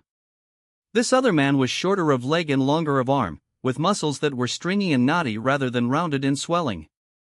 The hair of this man was long and matted, and his head slanted back under it from the eyes. He uttered strange sounds, and seemed very much afraid of the darkness, into which he peered continually. Clutching in his hand, which hung midway between knee and foot, a stick with a heavy stone made fast to the end. He was all but naked, a ragged and fire-scorched skin hanging part way down his back, but on his body there was much hair. In some places, across the chest and shoulders and down the outside of the arms and thighs, it was matted into almost a thick fur. He did not stand erect, but with trunk inclined forward from the hips, on legs that bent at the knees. About his body there was a peculiar springiness, or resiliency, almost cat-like, and a quick alertness as of one who lived in perpetual fear of things seen and unseen. At other times this hairy man squatted by the fire with head between his legs and slept. On such occasions his elbows were on his knees, his hands clasped above his head as though to shed rain by the hairy armis and beyond that fire. In the circling darkness, Buck could see many gleaming coals, 2 by 2, always 2 by 2, which he knew to be the eyes of great beasts of prey. And he could hear the crashing of their bodies through the undergrowth, and the noises they made in the night. And dreaming there by the Yukon bank, with lazy eyes blinking at the fire. These sounds and sights of another world would make the hair to rise along his back and stand on end across his shoulders and up his neck. Till he whimpered low and suppressly, or growled softly, and the half-breed cook shouted at him, "Hey, you Buck, wake up!" Whereupon the other world would vanish and the real world come into his eyes, and he would get up and yawn and stretch as though he had been asleep. It was a hard trip, with the mail behind them, and the heavy work wore them down. They were short of weight and in poor condition when they made Dawson, and should have had a 10 days or a week's rest at least. But in 2 days' time they dropped down the Yukon bank from the barracks, loaded with letters for the outside. The dogs were tired, the drivers grumbling, and to make matters worse, it snowed every day. This meant a soft trail, greater friction on the runners, and heavier pulling for the dogs, yet the drivers were fair through it all, and did their best for the animals. Each night the dogs were attended to first. They ate before the drivers ate, and no man sought his sleeping rope till he had seen to the feet of the dogs he drove. Still, their strength went down. Since the beginning of the winter they had traveled 1,800 miles, dragging sleds the whole weary distance, and 1,800 miles will tell upon life of the toughest. Buck stood it, keeping his mates up to their work and maintaining discipline, though he, too, was very tired. Bill Lee cried and whimpered regularly in his sleep each night. Joe was sourer than ever, and Sol-Leks was unapproachable, blind side or other side. But it was Dave who suffered most of all. Something had gone wrong with him. He became more morose and irritable, and when camp was pitched at once made his nest, where his driver fed him. Once out of the harness and down, he did not get on his feet again till harness-up time in the morning. Sometimes, in the traces, when jerked by a sudden stoppage of the sled, or by straining to start it, he would cry out with pain. The driver examined him, but could find nothing. All the drivers became interested in his case. They talked it over at mealtime, and over their last pipes before going to bed, and one night they held a consultation. He was brought from his nest to the fire and was pressed and prodded till he cried out many times. Something was wrong inside, but they could locate no broken bones, could not make it out. By the time Cassiar Bar was reached, he was so weak that he was falling repeatedly in the traces. The Scotch half-breed called a halt and took him out of the team, making the next dog, Sol-Leks, fast to the sled. His intention was to rest Dave, letting him run free behind the sled. Sick as he was, Dave resented being taken out, grunting and growling while the traces were unfastened, and whimpering broken-heartedly when he saw Sol-Leks in the position he had held and served so long. For the pride of trace and trail was his, and, sick unto death, he could not bear that another dog should do his work. When the sled started, he floundered in the soft snow alongside the beaten trail, attacking Sol-Leks with his teeth, rushing against him and trying to thrust him off into the soft snow on the other side, striving to leap inside his traces and get between him and the sled. And all the while whining and yelping and crying with grief and pain. The half-breed tried to drive him away with the whip, but he paid no heed to the stinging lash, and the man had not the heart to strike harder. Dave refused to run quietly on the trail behind the sled, where the going was easy, but continued to flounder alongside in the soft snow, where the going was most difficult, till exhausted. Then he fell, and lay where he fell, howling lugubriously as the long train of sleds churned by. With the last remnant of his strength he managed to stagger along behind till the train made another stop, when he floundered past the sleds to his own, where he stood alongside Solex. His driver lingered a moment to get a light for his pipe from the man behind. Then he returned and started his dogs. They swung out on the trail with remarkable lack of exertion, turned their heads uneasily, and stopped in surprise. The driver was surprised, too. The sled had not moved. He called his comrades to witness the sight. Dave had bitten through both of Solex's traces, and was standing directly in front of the sled in his proper place. He pleaded with his eyes to remain there. The driver was perplexed. His comrades talked of how a dog could break its heart through being denied the work that killed it, and recalled instances they had known, where dogs, too old for the toil, or injured, had died because they were cut out of the traces. Also, they held it a mercy, since Dave was to die anyway, that he should die in the traces, heart easy and content. So he was harnessed in again, and proudly he pulled as of old, though more than once he cried out involuntarily from the bite of his inward hurt. Several times he fell down and was dragged in the traces, and once the sled ran upon him so that he limped thereafter in one of his hind legs. But he held out till camp was reached, when his driver made a place for him by the fire. Morning found him too weak to travel. At harness-up time he tried to crawl to his driver. By convulsive efforts he got on his feet, staggered, and fell. Then he wormed his way forward slowly toward where the harnesses were being put on his mates. He would advance his 4 legs and drag up his body with a sort of hitching movement, when he would advance his 4 legs and hitch ahead again for a few more inches.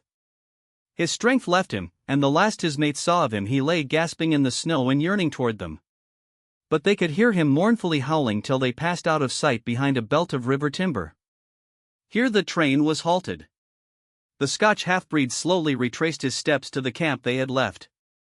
The men ceased talking. A revolver shot rang out. The man came back hurriedly. The whip snapped, the bells tinkled merrily, the sleds churned along the trail, but Buck knew, and every dog knew, what had taken place behind the belt of river trees. Chapter 5. The Toil of Trace and Trail. 30 days from the time it left Dawson, the salt water mail, with Buck and his mates at the fore, arrived at Skagway. They were in a wretched state, worn out and worn down. Buck's 140 pounds had dwindled to 115. The rest of his mates, though lighter dogs, had relatively lost more weight than he. Pike, the malingerer, who, in his lifetime of deceit, had often successfully feigned a hurt leg, was now limping in earnest. Solex was limping, and Dub was suffering from a wrenched shoulder blade.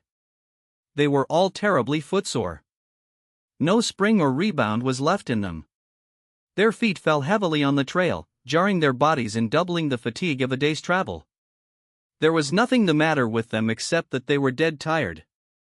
It was not the dead tiredness that comes through brief and excessive effort, from which recovery is a matter of hours.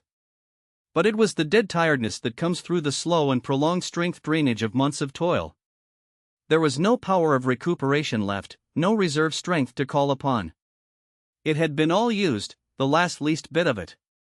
Every muscle, every fiber, every cell, was tired, dead tired. And there was reason for it. In less than 5 months they had traveled 2,500 miles, during the last 1,800 of which they had but 5 days' rest. When they arrived at Skagway they were apparently on their last legs. They could barely keep the traces taut, and on the downgrades just managed to keep out of the way of the sled. Mush on, poor sore feets, the driver encouraged them as they tottered down the main street of Skagway. Dis is de las. Den we get one long res. Eh? For sure. One bully long res. The drivers confidently expected a long stopover. Themselves, they had covered 1,200 miles with 2 days' rest, and in the nature of reason and common justice they deserved an interval of loafing. But so many were the men who had rushed into the Klondike, and so many were the sweethearts, wives, and kin that had not rushed in, that the congested mail was taking on alpine proportions. Also, there were official orders. Fresh batches of Hudson Bay dogs were to take the places of those worthless for the trail. The worthless ones were to be got rid of, and, since dogs count for little against dollars, they were to be sold. 3 days passed, by which time Buck and his mates found how really tired and weak they were. Then, on the morning of the 4th day, 2 men from the States came along and bought them, harness and all, for a song. The men addressed each other as Hal and Charles. Charles was a middle-aged, lightish-colored man, with weak and watery eyes and a mustache that twisted fiercely and vigorously up, giving the lie to the limply drooping lip it concealed. Hal was a youngster of 19 or 20, with a big Colt's revolver and a hunting knife strapped about him on a belt that fairly bristled with cartridges. This belt was the most salient thing about him. It advertised his callousness, a callousness sheer and unutterable. Both men were manifestly out of place, and why such as they should adventure the north is part of the mystery of things that passes understanding. Buck heard the chaffering, saw the money pass between the man and the government agent, and knew that the Scotch half-breed and the mail train drivers were passing out of his life on the heels of Perrault and Francois and the others who had gone before. When driven with his mates to the new owner's camp, Buck saw a slipshod and slovenly affair, tent half-stretched, dishes unwashed, everything in disorder. Also, he saw a woman. Mercedes, the men called her. She was Charles's wife and Hal's sister, a nice family party. Buck watched them apprehensively as they proceeded to take down the tent and load the sled. There was a great deal of effort about their manner, but no business-like method. The tent was rolled into an awkward bundle 3 times as large as it should have been. The tin dishes were packed away unwashed. Mercedes continually fluttered in the way of her men and kept up an unbroken chattering of remonstrance and advice. When they put a clothes sack on the front of the sled, she suggested it should go on the back, and when they had put it on the back and covered it over with a couple of other bundles, she discovered overlooked articles which could abide nowhere else but in that very sack. And they unloaded again. 3 men from a neighboring tent came out and looked on, grinning and winking at one another. "You've got a right smart load as it is," said one of them, "and it's not me should tell you your business, but I wouldn't tote that tent along if I was you." "Undreamed of!" cried Mercedes, throwing up her hands in dainty dismay. "However in the world could I manage without a tent?" "It's springtime, and you won't get any more cold weather," the man replied. She shook her head decidedly, and Charles and Hal put the last odds and ends on top the mountainous load. "Think it'll ride?" one of the men asked. "Why shouldn't it?" Charles demanded rather shortly. "Oh, that's all right, the man hastened meekly to say. "I was just wonderin', that is all."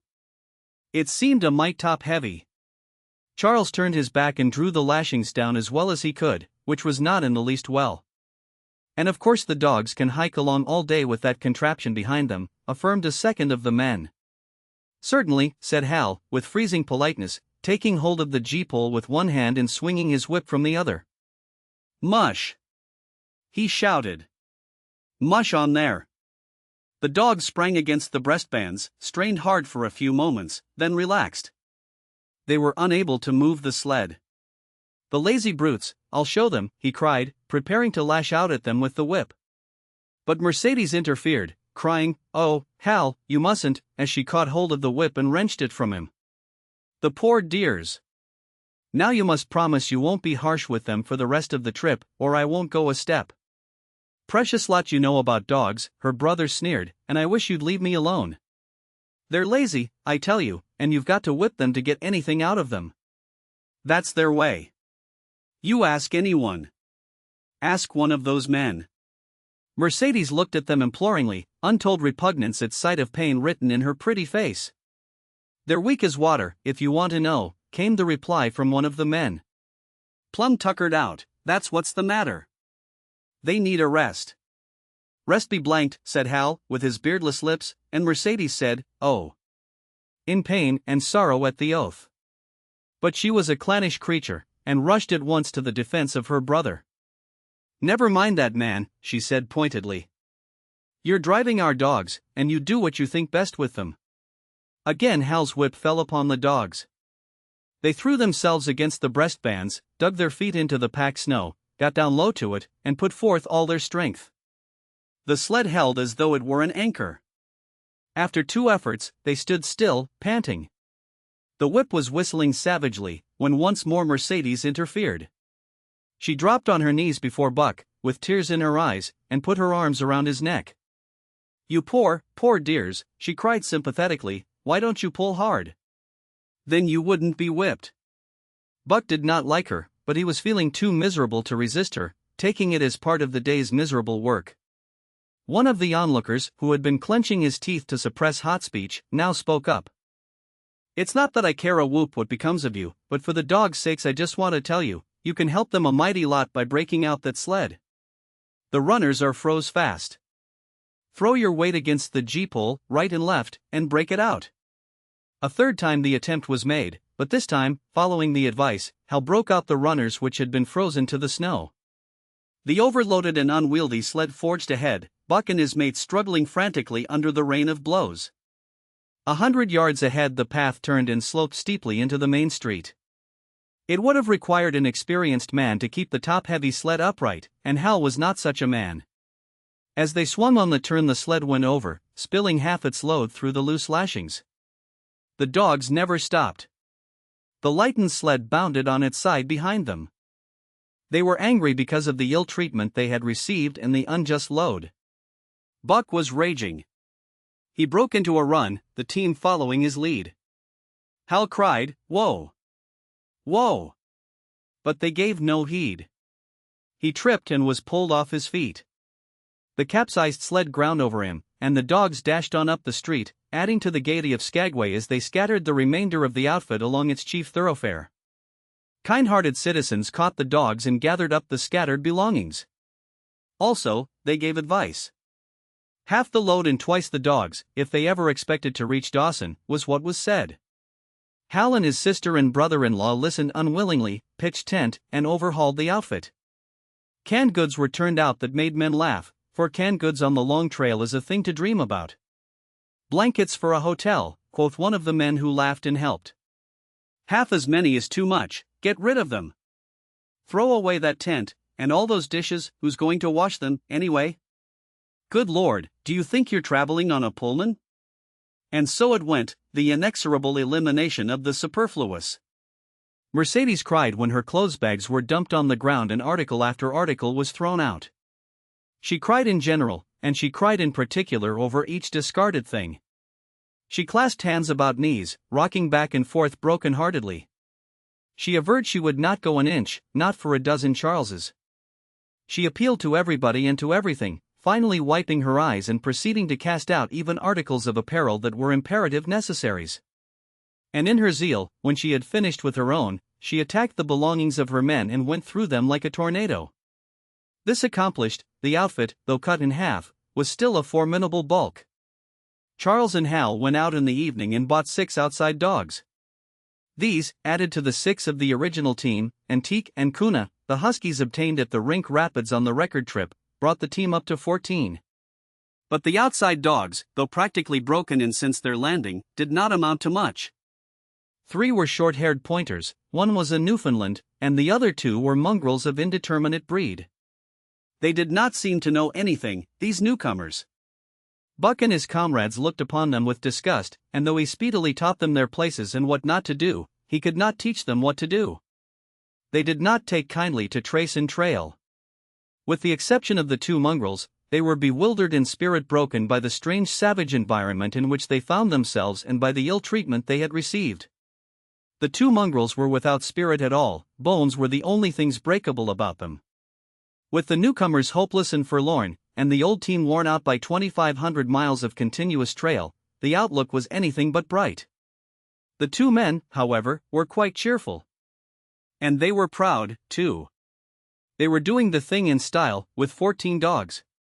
They had seen other sleds depart over the pass for Dawson, or come in from Dawson, but never had they seen a sled with so many as 14 dogs.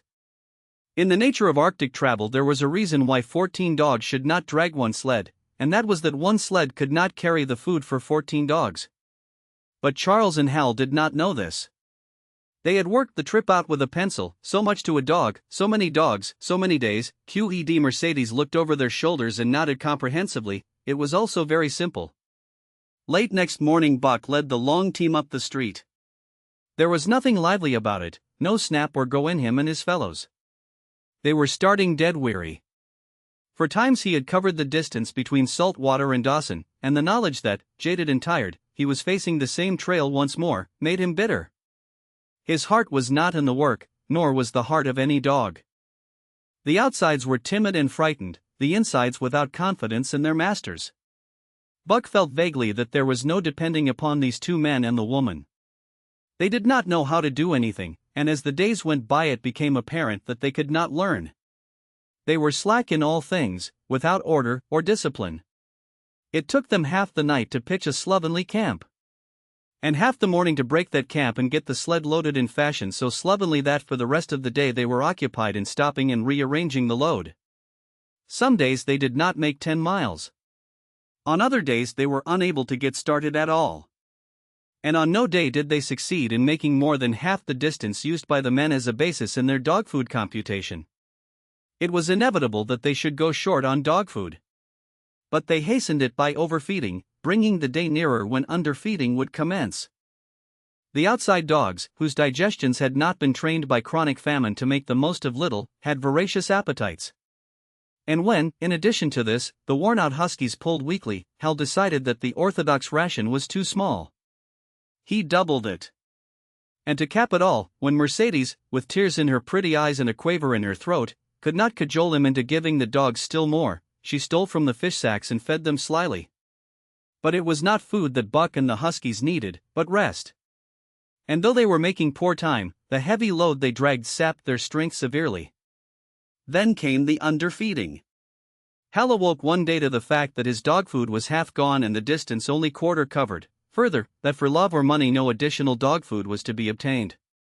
So he cut down even the orthodox ration and tried to increase the day's travel. His sister and brother-in-law seconded him, but they were frustrated by their heavy outfit and their own incompetence. It was a simple matter to give the dogs less food, but it was impossible to make the dogs travel faster.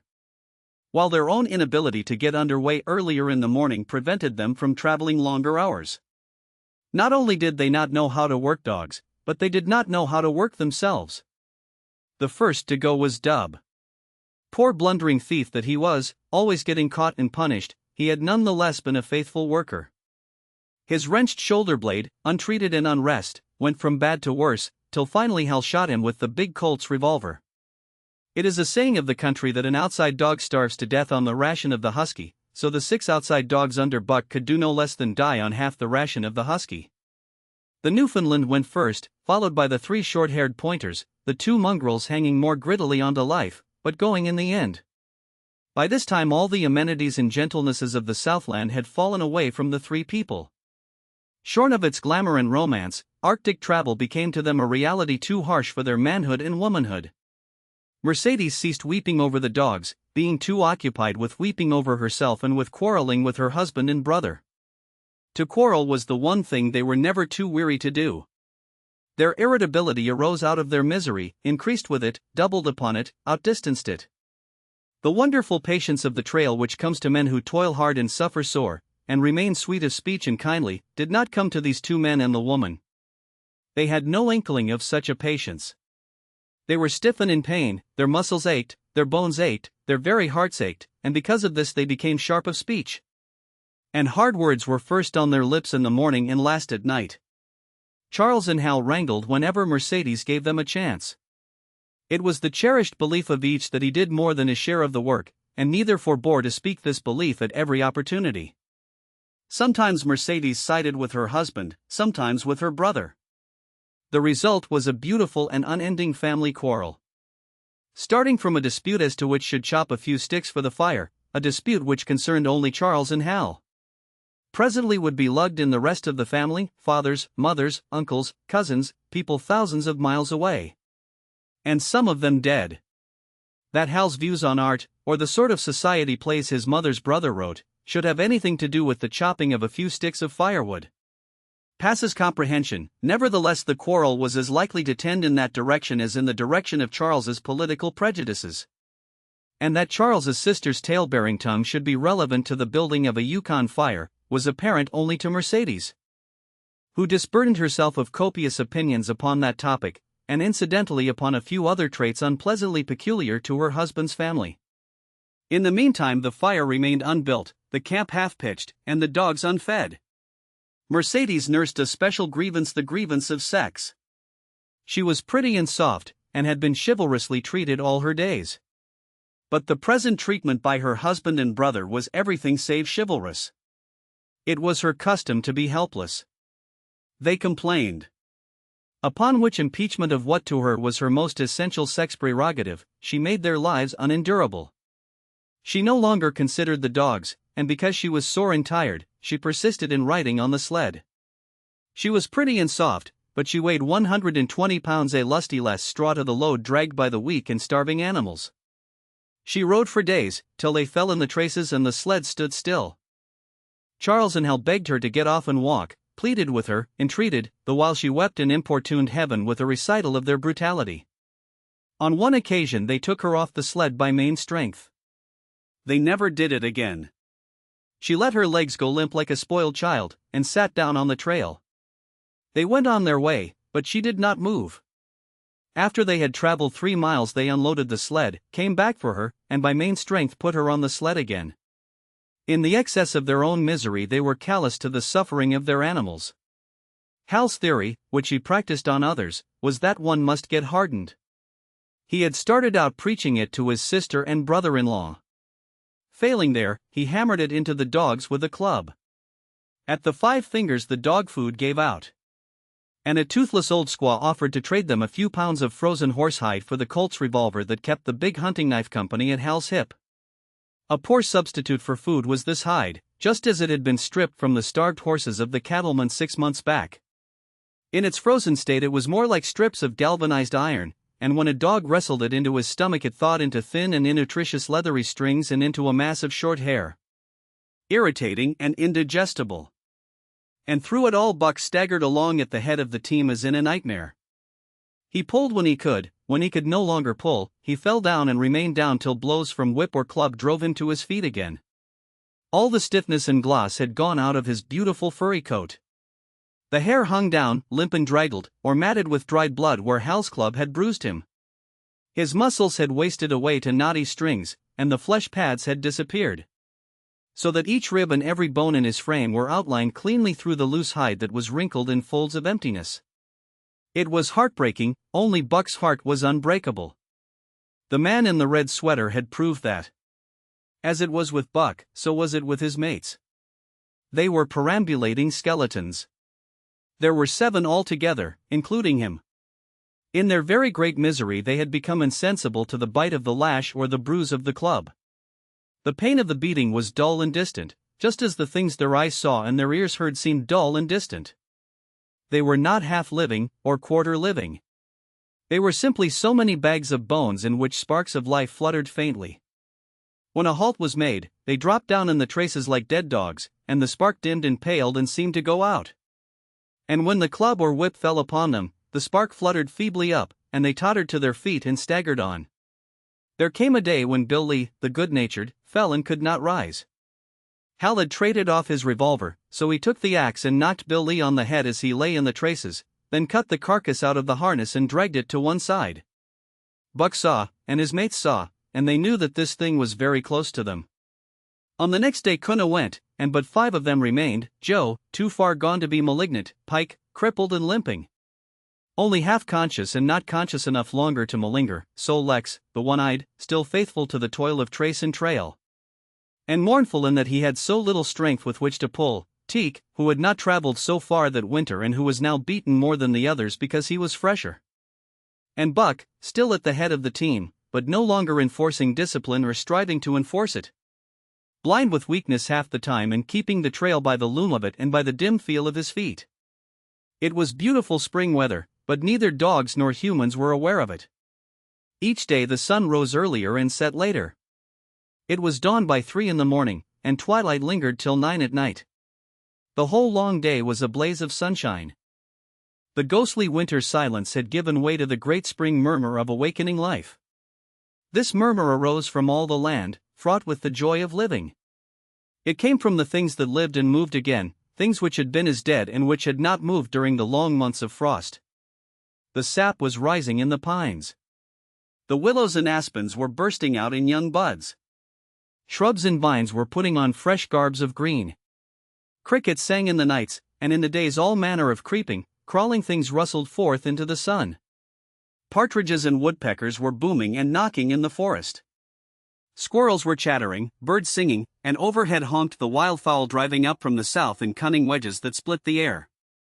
From every hill slope came the trickle of running water, the music of unseen fountains. All things were thawing, bending, snapping. The Yukon was straining to break loose the ice that bound it down. It ate away from beneath, the sun ate from above. Air holes formed, fissures sprang and spread apart, while thin sections of ice fell through bodily into the river. And amid all this bursting, rending, throbbing of awakening life, under the blazing sun and through the soft sighing breezes, like wayfarers to death, staggered the two men, the woman, and the huskies. With the dogs falling, Mercedes weeping and riding, Hal swearing innocuously, and Charles's eyes wistfully watering, they staggered into John Thornton's camp at the mouth of White River. When they halted, the dogs dropped down as though they had all been struck dead. Mercedes dried her eyes and looked at John Thornton. Charles sat down on a log to rest. He sat down very slowly and painstakingly, what of his great stiffness. Hal did the talking. John Thornton was whittling the last touches on an axe handle he had made from a stick of birch. He whittled and listened, gave monosyllabic replies, and, when it was asked, terse advice. He knew the breed, and he gave his advice in the certainty that it would not be followed. They told us up above that the bottom was dropping out of the trail and that the best thing for us to do was to lay over. Hal said in response to Thornton's warning to take no more chances on the rotten ice. They told us we couldn't make White River, and here we are. This last with a sneering ring of triumph in it. And they told you true, John Thornton answered. The bottom's likely to drop out at any moment. Only fools, with the blind luck of fools, could have made it. I tell you straight, I wouldn't risk my carcass on that ice for all the gold in Alaska. That's because you're not a fool, I suppose, said Hal. All the same, we'll go on to Dawson. He uncoiled his whip. Get up there, Buck. Hi. Get up there. Mush on. Thornton went on whittling. It was idle, he knew, to get between a fool and his folly, while 2 or 3 fools more or less would not alter the scheme of things. But the team did not get up at the command. It had long since passed into the stage where blows were required to rouse it. The whip flashed out, here and there, on its merciless errands. John Thornton compressed his lips. Sol-Lex was the first to crawl to his feet. Teak followed. Joe came next, yelping with pain. Pike made painful efforts. Twice he fell over, when half up, and on the third attempt managed to rise. Buck made no effort. He lay quietly where he had fallen. The lash bit into him again and again, but he neither whined nor struggled. Several times Thornton started, as though to speak, but changed his mind. A moisture came into his eyes, and, as the whipping continued, he arose and walked irresolutely up and down. This was the first time Buck had failed, in itself a sufficient reason to drive Hal into a rage. He exchanged the whip for the customary club. Buck refused to move under the rain of heavier blows which now fell upon him. Like his mates, he was barely able to get up, but, unlike them, he had made up his mind not to get up. He had a vague feeling of impending doom. This had been strong upon him when he pulled into the bank, and it had not departed from him. What of the thin and rotten ice he had felt under his feet all day? It seemed that he sensed disaster close at hand, out there ahead on the ice where his master was trying to drive him. He refused to stir. So greatly had he suffered, and so far gone was he, that the blows did not hurt much. And as they continued to fall upon him, the spark of life within flickered and went down. It was nearly out. He felt strangely numb. As though from a great distance, he was aware that he was being beaten. The last sensations of pain left him. He no longer felt anything, though very faintly he could hear the impact of the club upon his body. But it was no longer his body, it seemed so far away. And then, suddenly, without warning, uttering a cry that was inarticulate and more like the cry of an animal, John Thornton sprang upon the man who wielded the club. Hal was hurled backward, as though struck by a falling tree. Mercedes screamed. Charles looked on wistfully, wiped his watery eyes, but did not get up because of his stiffness. John Thornton stood over Buck, struggling to control himself, too convulsed with rage to speak. "If you strike that dog again, I'll kill you," he at last managed to say in a choking voice. "It's my dog," Hal replied, wiping the blood from his mouth as he came back. "Get out of my way, or I'll fix you. I'm going to Dawson." Thornton stood between him and Buck, and evinced no intention of getting out of the way. Hal drew his long hunting knife. Mercedes screamed, cried, laughed, and manifested the chaotic abandonment of hysteria. Thornton rapped Hal's knuckles with the axe handle, knocking the knife to the ground. He rapped his knuckles again as he tried to pick it up. Then he stooped, picked it up himself, and with 2 strokes cut Buck's traces. Hal had no fight left in him. Besides, his hands were full with his sister, or his arms, rather, while Buck was too near dead to be of further use in hauling the sled. A few minutes later they pulled out from the bank and down the river. Buck heard them go and raised his head to see. Pike was leading, Solex was at the wheel, and between were Joe and Teak. They were limping and staggering. Mercedes was riding the loaded sled. Hal guided at the G-pole, and Charles stumbled along in the rear. As Buck watched them, Thornton knelt beside him and with rough, kindly hands searched for broken bones. By the time his search had disclosed nothing more than many bruises and a state of terrible starvation, the sled was 1/4 of a mile away. Dog and man watched it crawling along over the ice. Suddenly, they saw its back end drop down, as into a rut, and the G-pole, with Hal clinging to it, jerk into the air. Mercedes's scream came to their ears. They saw Charles turn and make 1 step to run back, and then a whole section of ice give way and dogs and humans disappear. A yawning hole was all that was to be seen. The bottom had dropped out of the trail. John Thornton and Buck looked at each other. "You poor devil," said John Thornton, and Buck licked his hand. Chapter 6.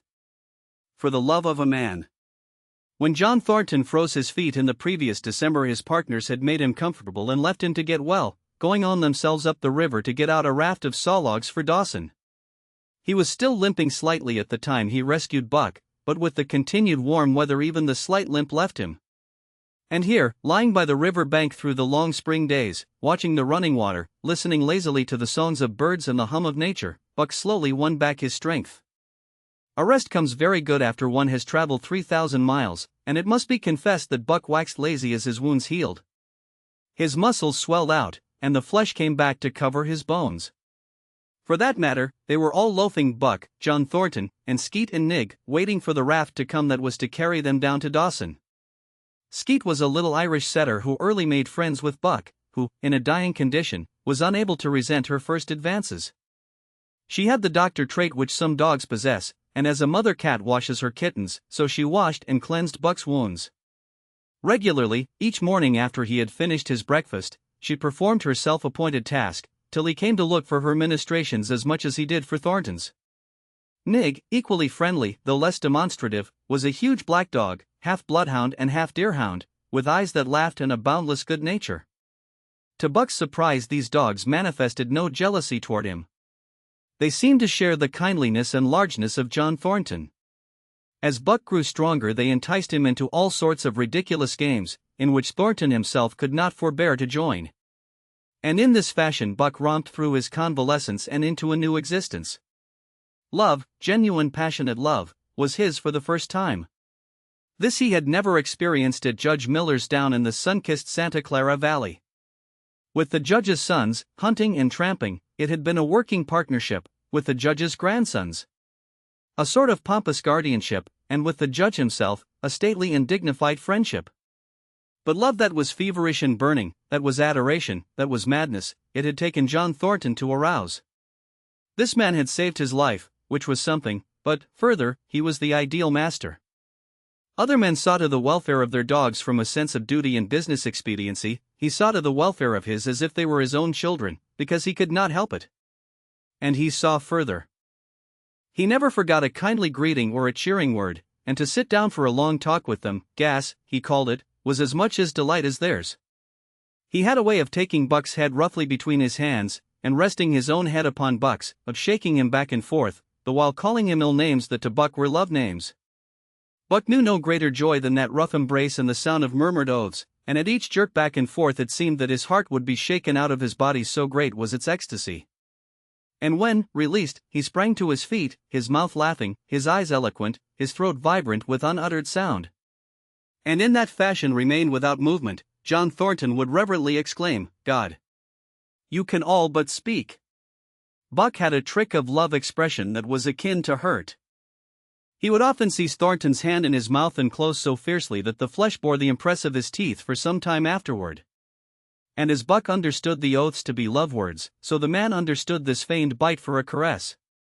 For the most part, however, Buck's love was expressed in adoration. While he went wild with happiness when Thornton touched him or spoke to him, he did not seek these tokens. Unlike Skeet, who was wont to shove her nose under Thornton's hand and nudge till petted, or Nig, who would stalk up and rest his great head on Thornton's knee, Buck was content to adore at a distance. He would lie by the hour, eager, alert, at Thornton's feet, looking up into his face, dwelling upon it, studying it, following with keenest interest each fleeting expression, every movement or change of feature. Or, as chance might have it, he would lie farther away, to the side or rear, watching the outlines of the man and the occasional movements of his body. And often, such was the communion in which they lived, the strength of Buck's gaze would draw John Thornton's head around, and he would return the gaze, without speech, his heart shining out of his eyes as Buck's heart shone out. For a long time after his rescue, Buck did not like Thornton to get out of his sight. From the moment he left the tent to when he entered it again, Buck would follow at his heels. His transient masters since he had come into the Northland had bred in him a fear that no master could be permanent. He was afraid that Thornton would pass out of his life as Perrault and Francois and the Scotch half-breed had passed out. Even in the night, in his dreams, he was haunted by this fear. At such times he would shake off sleep and creep through the chill to the flap of the tent, or he would stand and listen to the sound of his master's breathing. But in spite of this great love he bore John Thornton, which seemed to bespeak the soft civilizing influence. The strain of the primitive, which the Northland had aroused in him, remained alive and active. Faithfulness and devotion, things born of fire and roof, were his, yet he retained his wildness and wheeliness. He was a thing of the wild, come in from the wild to sit by John Thornton's fire, rather than a dog of the soft Southland stamped with the marks of generations of civilization. Because of his very great love, he could not steal from this man, but from any other man, in any other camp. He did not hesitate an instant, while the cunning with which he stole enabled him to escape detection. His face and body were scored by the teeth of many dogs, and he fought as fiercely as ever and more shrewdly. Skeet and Nig were too good-natured for quarreling. Besides, they belonged to John Thornton, but the strange dog, no matter what the breed or valor, swiftly acknowledged Buck's supremacy or found himself struggling for life with a terrible antagonist. And Buck was merciless. He had learned well the law of club and fawn, and he never forewent an advantage or drew back from a foe he had started on the way to death. He had lessoned from Spitz, and from the chief fighting dogs of the police and mail, and knew there was no middle course. He must master or be mastered, while to show mercy was a weakness.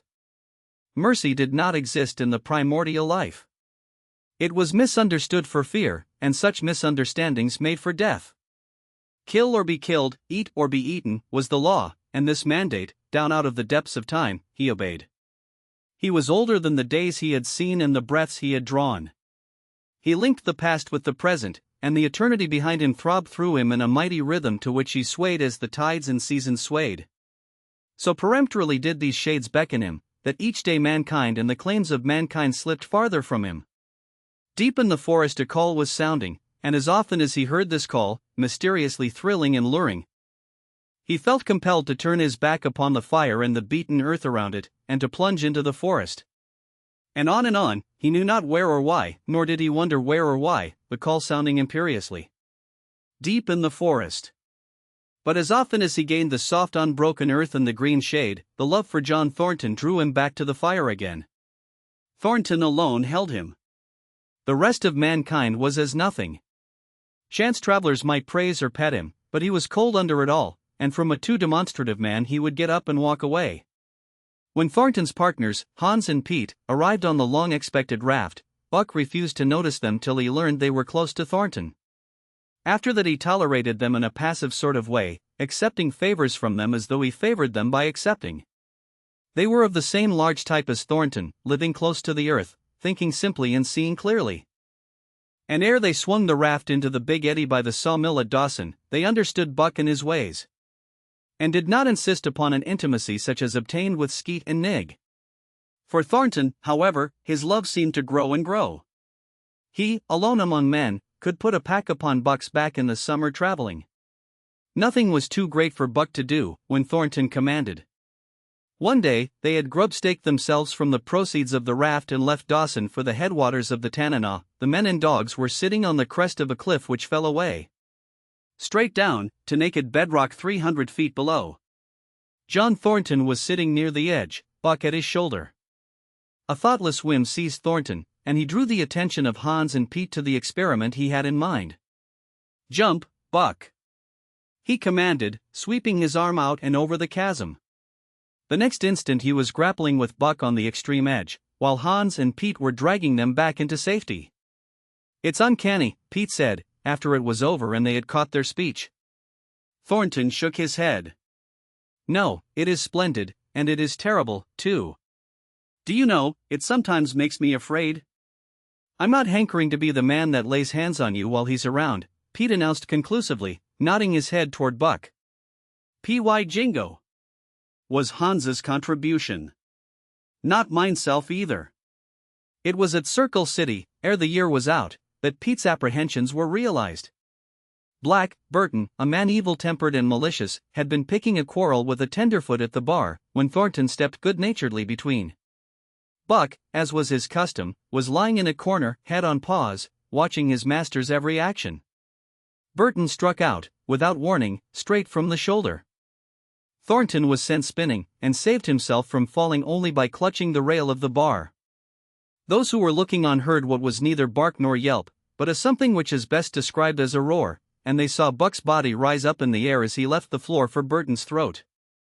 The man saved his life by instinctively throwing out his arm, but was hurled backward to the floor with Buck on top of him. Buck loosed his teeth from the flesh of the arm and drove in again for the throat. This time the man succeeded only in partly blocking, and his throat was torn open. Then the crowd was upon Buck, and he was driven off, but while a surgeon checked the bleeding, he prowled up and down, growling furiously, attempting to rush in, and being forced back by an array of hostile clubs. A miners' meeting, called on the spot, decided that the dog had sufficient provocation, and Buck was discharged.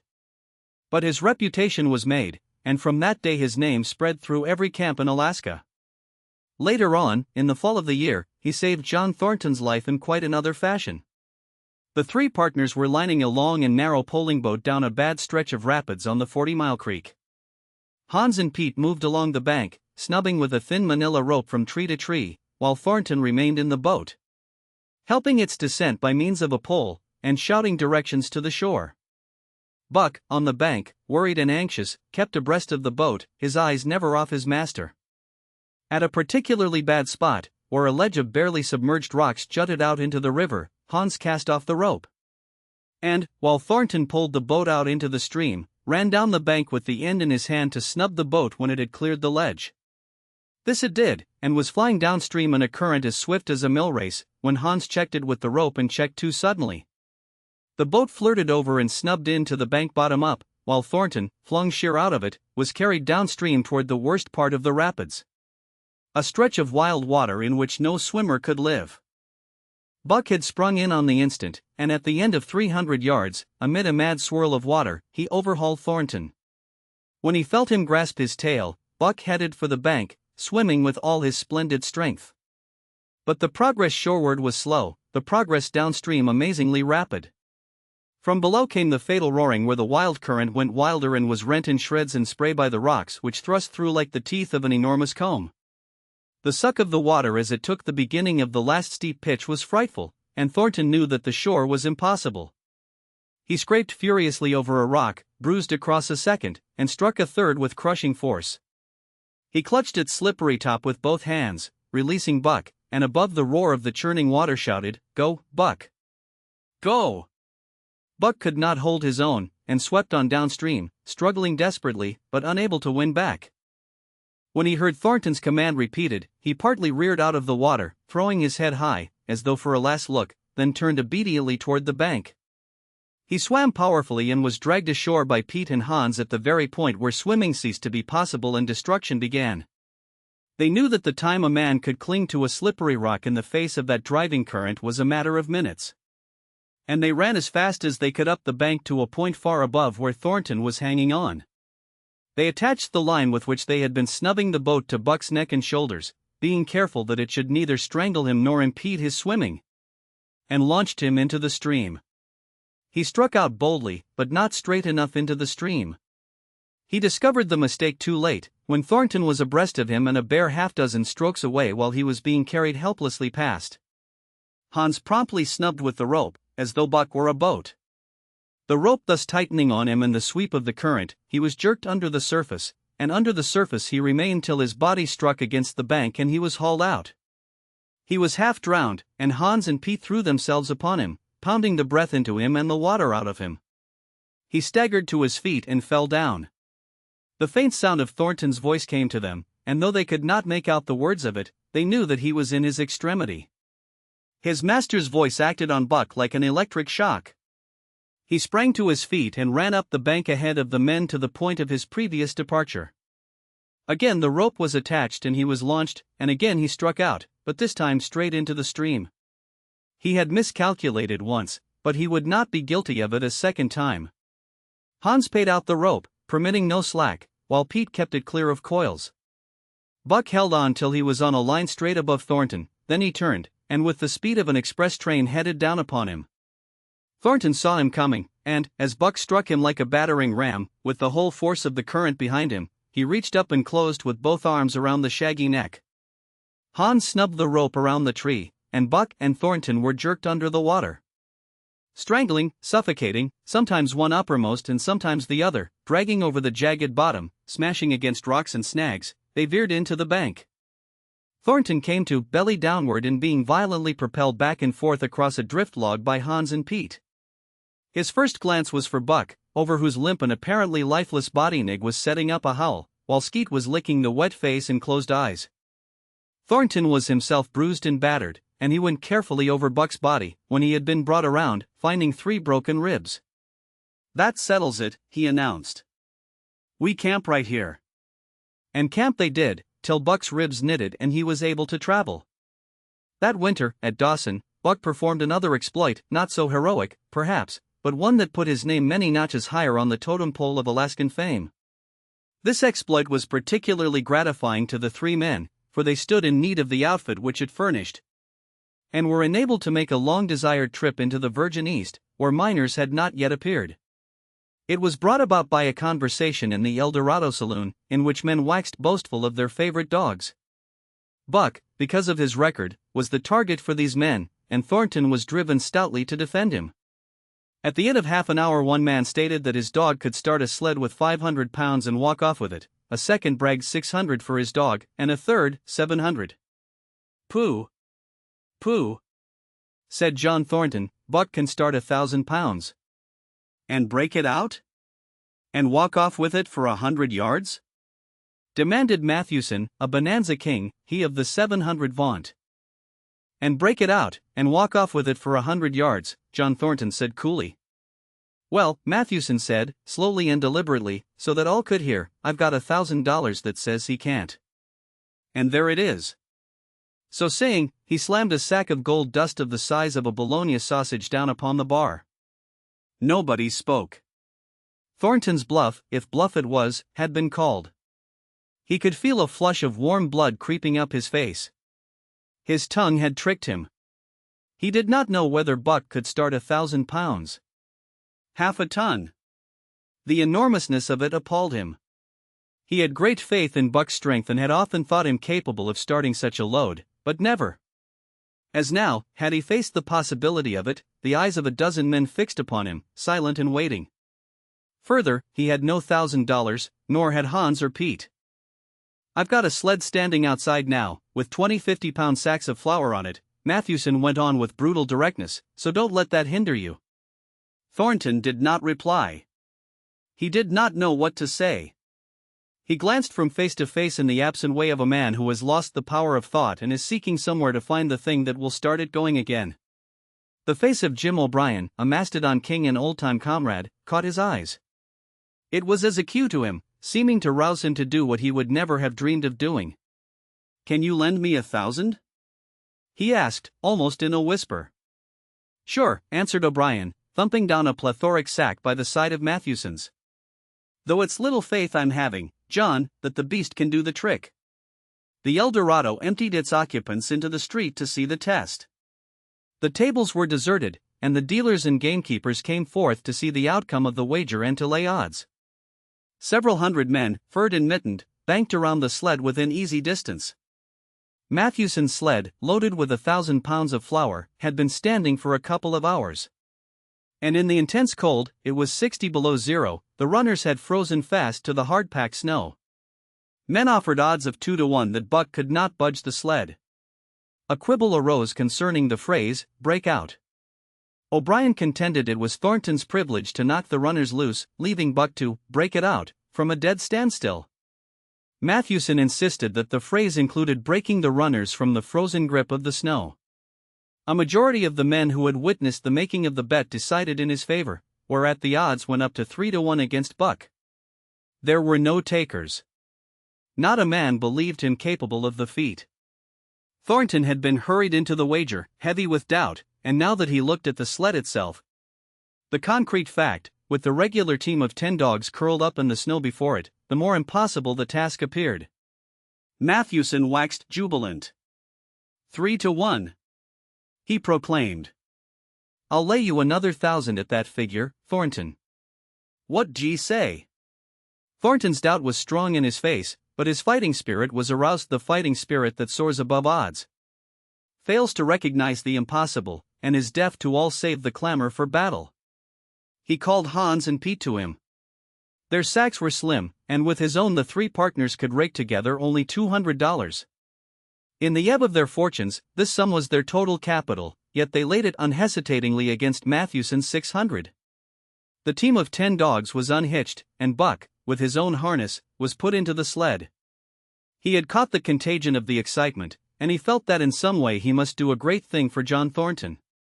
Murmurs of admiration at his splendid appearance went up. He was in perfect condition, without an ounce of superfluous flesh, and the 150 pounds that he weighed were so many pounds of grit and virility. His furry coat shone with the sheen of silk. Down the neck and across the shoulders, his mane, in repose as it was, half bristled, and seemed to lift with every movement, as though excess of vigor made each particular hair alive and active. The great breast and heavy forelegs were no more than in proportion with the rest of the body, where the muscles showed in tight rolls underneath the skin. Men felt these muscles and proclaimed them hard as iron, and the odds went down to 2-1. "Gad, sir! Gad, sir!" stuttered a member of the latest dynasty, a king of the Skookum benches. "I offer you 800 for him, sir, before the test, sir, 800 just as he stands." Thornton shook his head and stepped to Buck's side. "You must stand off from him," Matthewson protested. "Free play, and plenty of room." The crowd fell silent, only could be heard the voices of the gamblers vainly offering 2-1. Everybody acknowledged Buck a magnificent animal, but 20 50-pound sacks of flour bulked too large in their eyes for them to loosen their pouch strings. Thornton knelt down by Buck's side. He took his head in his two hands and rested cheek on cheek. He did not playfully shake him, as was his wont, or murmur soft love curses, but he whispered in his ear. "As you love me, Buck. As you love me," was what he whispered. Buck whined with suppressed eagerness. The crowd was watching curiously. The affair was growing mysterious. It seemed like a conjuration. As Thornton got to his feet, Buck seized his mittened hand between his jaws, pressing in with his teeth and releasing slowly, half reluctantly. It was the answer, in terms, not of speech, but of love. Thornton stepped well back. "Now, Buck," he said. Buck tightened the traces, then slacked them for a matter of several inches. It was the way he had learned. "Gee!" Thornton's voice rang out, sharp in the tense silence. Buck swung to the right, ending the movement in a plunge that took up the slack and with a sudden jerk arrested his 150 pounds. The load quivered, and from under the runners arose a crisp crackling. "Ha! Thornton commanded. Buck duplicated the maneuver, this time to the left. The crackling turned into a snapping, the sled pivoting and the runners slipping and grating several inches to the side. The sled was broken out. Men were holding their breaths, intensely unconscious of the fact. Now, mush! Thornton's command cracked out like a pistol shot. Buck threw himself forward, tightening the traces with a jarring lunge. His whole body was gathered compactly together in the tremendous effort, the muscles writhing and knotting like live things under the silky fur. His great chest was low to the ground, his head forward and down, while his feet were flying like mad, the claws scarring the hard-packed snow in parallel grooves. The sled swayed and trembled, half started forward. One of his feet slipped, and one man groaned aloud. Then the sled lurched ahead in what appeared a rapid succession of jerks, though it never really came to a dead stop again. Half an inch. An inch. 2 inches. The jerks perceptibly diminished. As the sled gained momentum, he caught them up, till it was moving steadily along. Men gasped and began to breathe again, unaware that for a moment they had ceased to breathe. Thornton was running behind, encouraging Buck with short, cheery words. The distance had been measured off, and as he neared the pile of firewood which marked the end of the 100 yards, a cheer began to grow and grow, which burst into a roar as he passed the firewood and halted at command. Every man was tearing himself loose, even Matthewson. Hats and mittens were flying in the air. Men were shaking hands, it did not matter with whom, and bubbling over in a general incoherent babble. But Thornton fell on his knees beside Buck. Head was against head, and he was shaking him back and forth. Those who hurried up heard him cursing Buck, and he cursed him long and fervently, and softly and lovingly. "Gad, sir! Gad, sir!" spluttered the Skookum Bench King. "I'll give you 1,000 for him, sir, 1,000, sir, 1,200, sir." Thornton rose to his feet. His eyes were wet. The tears were streaming frankly down his cheeks. "Sir," he said to the Skookum Bench King, "no, sir. You can go to hell, sir. It's the best I can do for you, sir." Buck seized Thornton's hand in his teeth. Thornton shook him back and forth. As though animated by a common impulse, the onlookers drew back to a respectful distance, nor were they again indiscreet enough to interrupt. Chapter 7. The Sounding of the Call. When Buck earned $1,600 in 5 minutes for John Thornton, he made it possible for his master to pay off certain debts and to journey with his partners into the East after a fabled lost mine, the history of which was as old as the history of the country. Many men had sought it, few had found it, and more than a few there were who had never returned from the quest. This lost mine was steeped in tragedy and shrouded in mystery. No one knew of the first man. The oldest tradition stopped before it got back to him. From the beginning there had been an ancient and ramshackle cabin. Dying men had sworn to it, and to the mine the site of which had marked, clinching their testimony with nuggets that were unlike any known grade of gold in the Northland. But no living man had looted this treasure house, and the dead were dead, wherefore John Thornton and Pete and Hans, with Buck and half a dozen other dogs, faced into the east on an unknown trail to achieve where men and dogs as good as themselves had failed. They sled 70 miles up the Yukon, swung to the left into the Stewart River, past the Mayo and the McQuestion, and held on until the Stewart itself became a streamlet, threading the upstanding peaks which marked the backbone of the continent. John Thornton asked little of man or nature. He was unafraid of the wild. With a handful of salt and a rifle he could plunge into the wilderness and fare wherever he pleased and as long as he pleased. Being in no haste, Indian fashion, he hunted his dinner in the course of the day's travel, and if he failed to find it, like the Indian, he kept on traveling, secure in the knowledge that sooner or later he would come to it.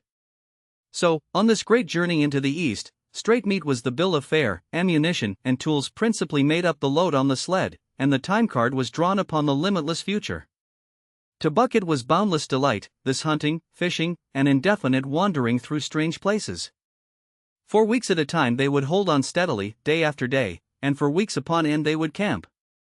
Here and there, the dogs loafing and the men burning holes through frozen muck and gravel and washing countless pans of dirt by the heat of the fire. Sometimes they went hungry, sometimes they feasted riotously, all according to the abundance of game and the fortune of hunting. Summer arrived, and dogs and men packed on their backs, rafted across blue mountain lakes, and descended or ascended unknown rivers in slender boats whipsawed from the standing forest. The months came and went, and back and forth they twisted through the uncharted vastness, where no men were and yet where men had been if the lost cabin were true. They went across divides in summer blizzards, shivered under the midnight sun on naked mountains between the timberline and the eternal snows, dropped into summer valleys amid swarming gnats and flies, and in the shadows of glaciers picked strawberries and flowers as ripe and fair as any the Southland could boast. In the fall of the year they penetrated a weird lake country, sad and silent, where wildfowl had been.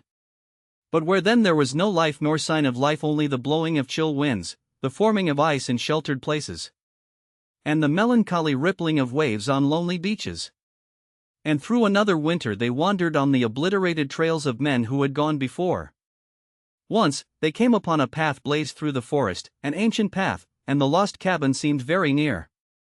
But the path began nowhere and ended nowhere, and it remained mystery, as the man who made it and the reason he made it remained mystery. Another time they chanced upon the time-graven wreckage of a hunting lodge, and amid the shreds of rotted blankets John Thornton found a long-barreled flintlock. He knew it for a Hudson Bay Company gun of the young days in the Northwest, when such a gun was worth its height in beaver skins packed flat. And that was all no hint as to the man who in an early day had reared the lodge and left the gun among the blankets. Spring came on once more, and at the end of all their wandering they found, not the lost cabin, but a shallow placer in a broad valley where the gold showed like yellow butter across the bottom of the washing pan. They sought no farther. Each day they worked to earn them thousands of dollars in clean dust and nuggets, and they worked every day. The gold was sacked in moosehide bags, 50 pounds to the bag, and piled like so much firewood outside the Sprucebough Lodge. Like giants they toiled, days flashing on the heels of days like dreams as they heaped the treasure up. There was nothing for the dogs to do, save the hauling in of meat now and again that Thornton killed, and Buck spent long hours musing by the fire. The vision of the short-legged hairy man came to him more frequently, now that there was little work to be done. And often, blinking by the fire, Buck wandered with him in that other world which he remembered. The salient thing of this other world seemed fear. When he watched the hairy man sleeping by the fire, head between his knees and hands clasped above, Buck saw that he slept restlessly, with many starts and awakenings, at which times he would peer fearfully into the darkness and fling more wood upon the fire. Did they walk by the beach of a sea, where the hairy man gathered shellfish and ate them as he gathered? It was with eyes that roved everywhere for hidden danger and with legs prepared to run like the wind at its first appearance. Through the forest they crept noiselessly, Buck at the hairy man's heels, and they were alert and vigilant. The pair of them, ears twitching and moving and nostrils quivering, for the man heard and smelled as keenly as Buck. The hairy man could spring up into the trees and travel ahead as fast as on the ground, swinging by the arms from limb to limb, sometimes a dozen feet apart, letting go and catching, never falling, never missing his grip. In fact, he seemed as much at home among the trees as on the ground, and Buck had memories of nights of vigil spent beneath trees wherein the hairy man roosted, holding on tightly as he slept. And closely akin to the visions of the hairy man was the call still sounding in the depths of the forest. It filled him with a great unrest and strange desires. It caused him to feel a vague, sweet gladness, and he was aware of wild yearnings and stirrings for he knew not what.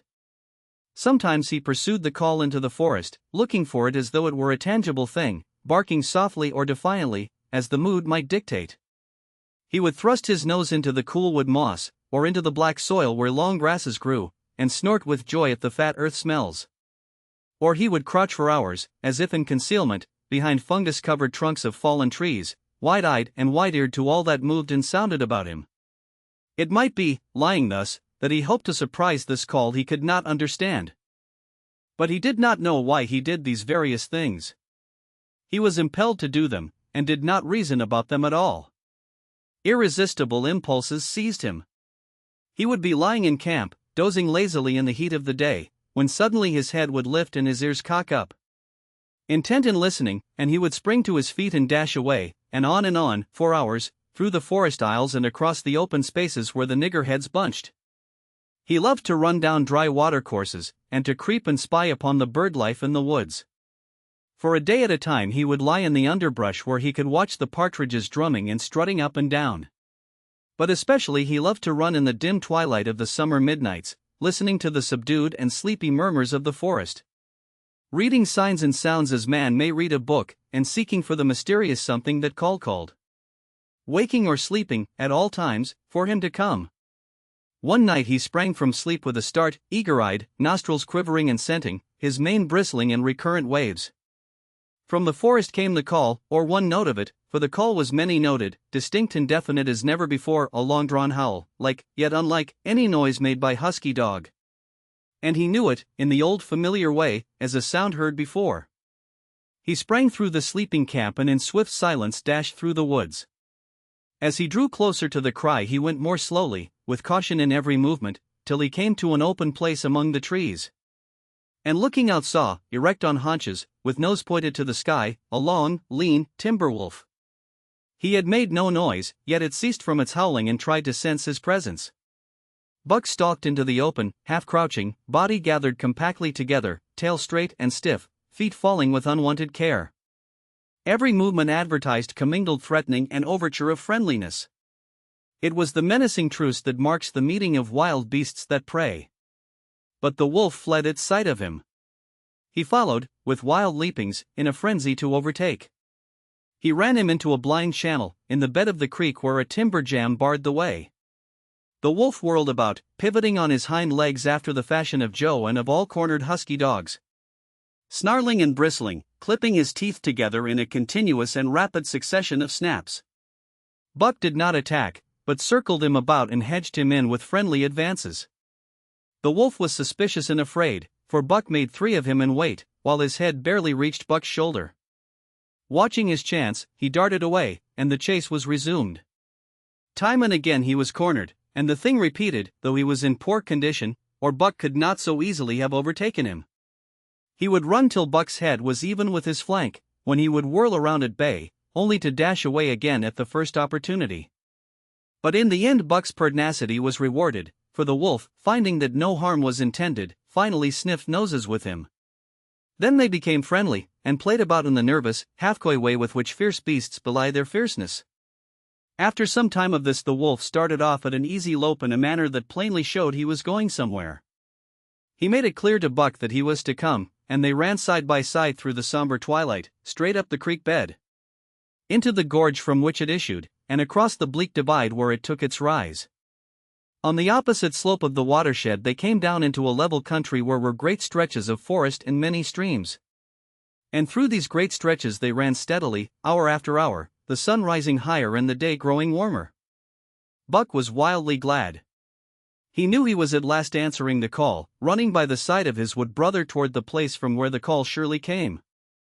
Old memories were coming upon him fast, and he was stirring to them as of old he stirred to the realities of which they were the shadows.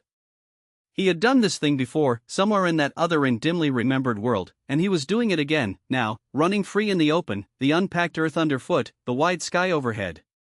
They stopped by a running stream to drink, and, stopping, Buck remembered John Thornton. He sat down. The wolf started on toward the place from where the call surely came, then returned to him, sniffing noses and making actions as though to encourage him. But Buck turned about and started slowly on the back track. For the better part of an hour the wild brother ran by his side, whining softly. Then he sat down, pointed his nose upward, and howled. It was a mournful howl, and as Buck held steadily on his way he heard it grow faint and fainter until it was lost in the distance. John Thornton was eating dinner when Buck dashed into camp and sprang upon him in a frenzy of affection.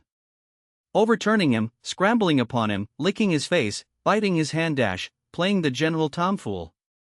As John Thornton characterized it, the while he shook Buck back and forth and cursed him lovingly. For 2 days and nights Buck never left camp, never let Thornton out of his sight. He followed him about at his work, watched him while he ate, saw him into his blankets at night and out of them in the morning. But after 2 days the call in the forest began to sound more imperiously than ever. Buck's restlessness came back on him, and he was haunted by recollections of the wild brother, and of the smiling land beyond the divide and the run side by side through the wide forest stretches. Once again he took to wandering in the woods, but the wild brother came no more, and though he listened through long vigils, the mournful howl was never raised. He began to sleep out at night, staying away from camp for days at a time. And once he crossed the divide at the head of the creek and went down into the land of timber and streams. There he wandered for a week, seeking vainly for fresh sign of the wild brother, killing his meat as he traveled and traveling with the long, easy lope that seems never to tire. He fished for salmon in a broad stream that emptied somewhere into the sea, and by this stream he killed a large black bear, blinded by the mosquitoes while likewise fishing, and raging through the forest helpless and terrible. Even so, it was a hard fight, and it aroused the last latent remnants of Buck's ferocity. And 2 days later, when he returned to his kill and found a dozen wolverines quarreling over the spoil, he scattered them like chaff, and those that fled left 2 behind who would quarrel no more. The blood longing became stronger than ever before. He was a killer, a thing that preyed, living on the things that lived, unaided, alone, by virtue of his own strength and prowess, surviving triumphantly in a hostile environment where only the strong survived. Because of all this he became possessed of a great pride in himself, which communicated itself like a contagion to his physical being. It advertised itself in all his movements, was apparent in the play of every muscle, spoke plainly as speech in the way he carried himself, and made his glorious furry coat if anything more glorious. But for the stray brown on his muzzle and above his eyes, and for the splash of white hair that ran midmost down his chest, he might well have been mistaken for a gigantic wolf, larger than the largest of the breed. From his St. Bernard father he had inherited size and weight, but it was his shepherd mother who had given shape to that size and weight. His muzzle was the long wolf muzzle, save that it was larger than the muzzle of any wolf, and his head, somewhat broader, was the wolf head on a massive scale. His cunning was wolf cunning, and wild cunning, his intelligence, shepherd intelligence, and St. Bernard intelligence, and all this, plus an experience gained in the fiercest of schools, made him as formidable a creature as any that roamed the wild. A carnivorous animal living on a straight meat diet, he was in full flower, at the high tide of his life, overspilling with vigor and virility. When Thornton passed a caressing hand along his back, a snapping and crackling followed the hand, each hair discharging its pent magnetism at the contact. Every part, brain and body, nerve tissue and fiber, was keyed to the most exquisite pitch, and between all the parts there was a perfect equilibrium or adjustment. To sights and sounds and events which required action, he responded with lightning-like rapidity. Quickly as a husky dog could leap to defend from attack or to attack, he could leap twice as quickly. He saw the movement, or heard sound, and responded in less time than another dog required to compass the mere seeing or hearing. He perceived and determined and responded in the same instant. In point of fact, the 3 actions of perceiving, determining, and responding were sequential, but so infinitesimal were the intervals of time between them that they appeared simultaneous. His muscles were surcharged with vitality, and snapped into play sharply, like steel springs. Life streamed through him in splendid flood, glad and rampant, until it seemed that it would burst him asunder in sheer ecstasy and pour forth generously over the world. "Never was there such a dog," said John Thornton one day, as the partners watched Buck marching out of camp. "When he was made, the mold was broke," said Pete. "Py jingo. It ain't so mineself," Hans affirmed. They saw him marching out of camp, but they did not see the instant and terrible transformation which took place as soon as he was within the secrecy of the forest. He no longer marched. At once he became a thing of the wild, stealing along softly, cat-footed, a passing shadow that appeared and disappeared among the shadows. He knew how to take advantage of every cover, to crawl on his belly like a snake, and like a snake to leap and strike. He could take a ptarmigan from its nest, kill a rabbit as it slept, and snap in mid-air the little chipmunks fleeing a second too late for the trees. Fish, in open pools, were not too quick for him, nor were beaver, mending their dams, too wary. He killed to eat, not from wantonness, but he preferred to eat what he killed himself. So a lurking humor ran through his deeds, and it was his delight to steal upon the squirrels, and, when he all but had them, to let them go, chattering in mortal fear to the treetops. As the fall of the year came on, the moose appeared in greater abundance, moving slowly down to meet the winter in the lower and less rigorous valleys. Buck had already dragged down a stray part-grown calf, but he wished strongly for larger and more formidable quarry, and he came upon it one day on the divide at the head of the creek. A band of 20 moose had crossed over from the land of streams and timber, and chief among them was a great bull. He was in a savage temper, and, standing over 6 feet from the ground, was as formidable an antagonist as even Buck could desire. Back and forth the bull tossed his great palmate antlers, branching to 14 points and embracing 7 feet within the tips.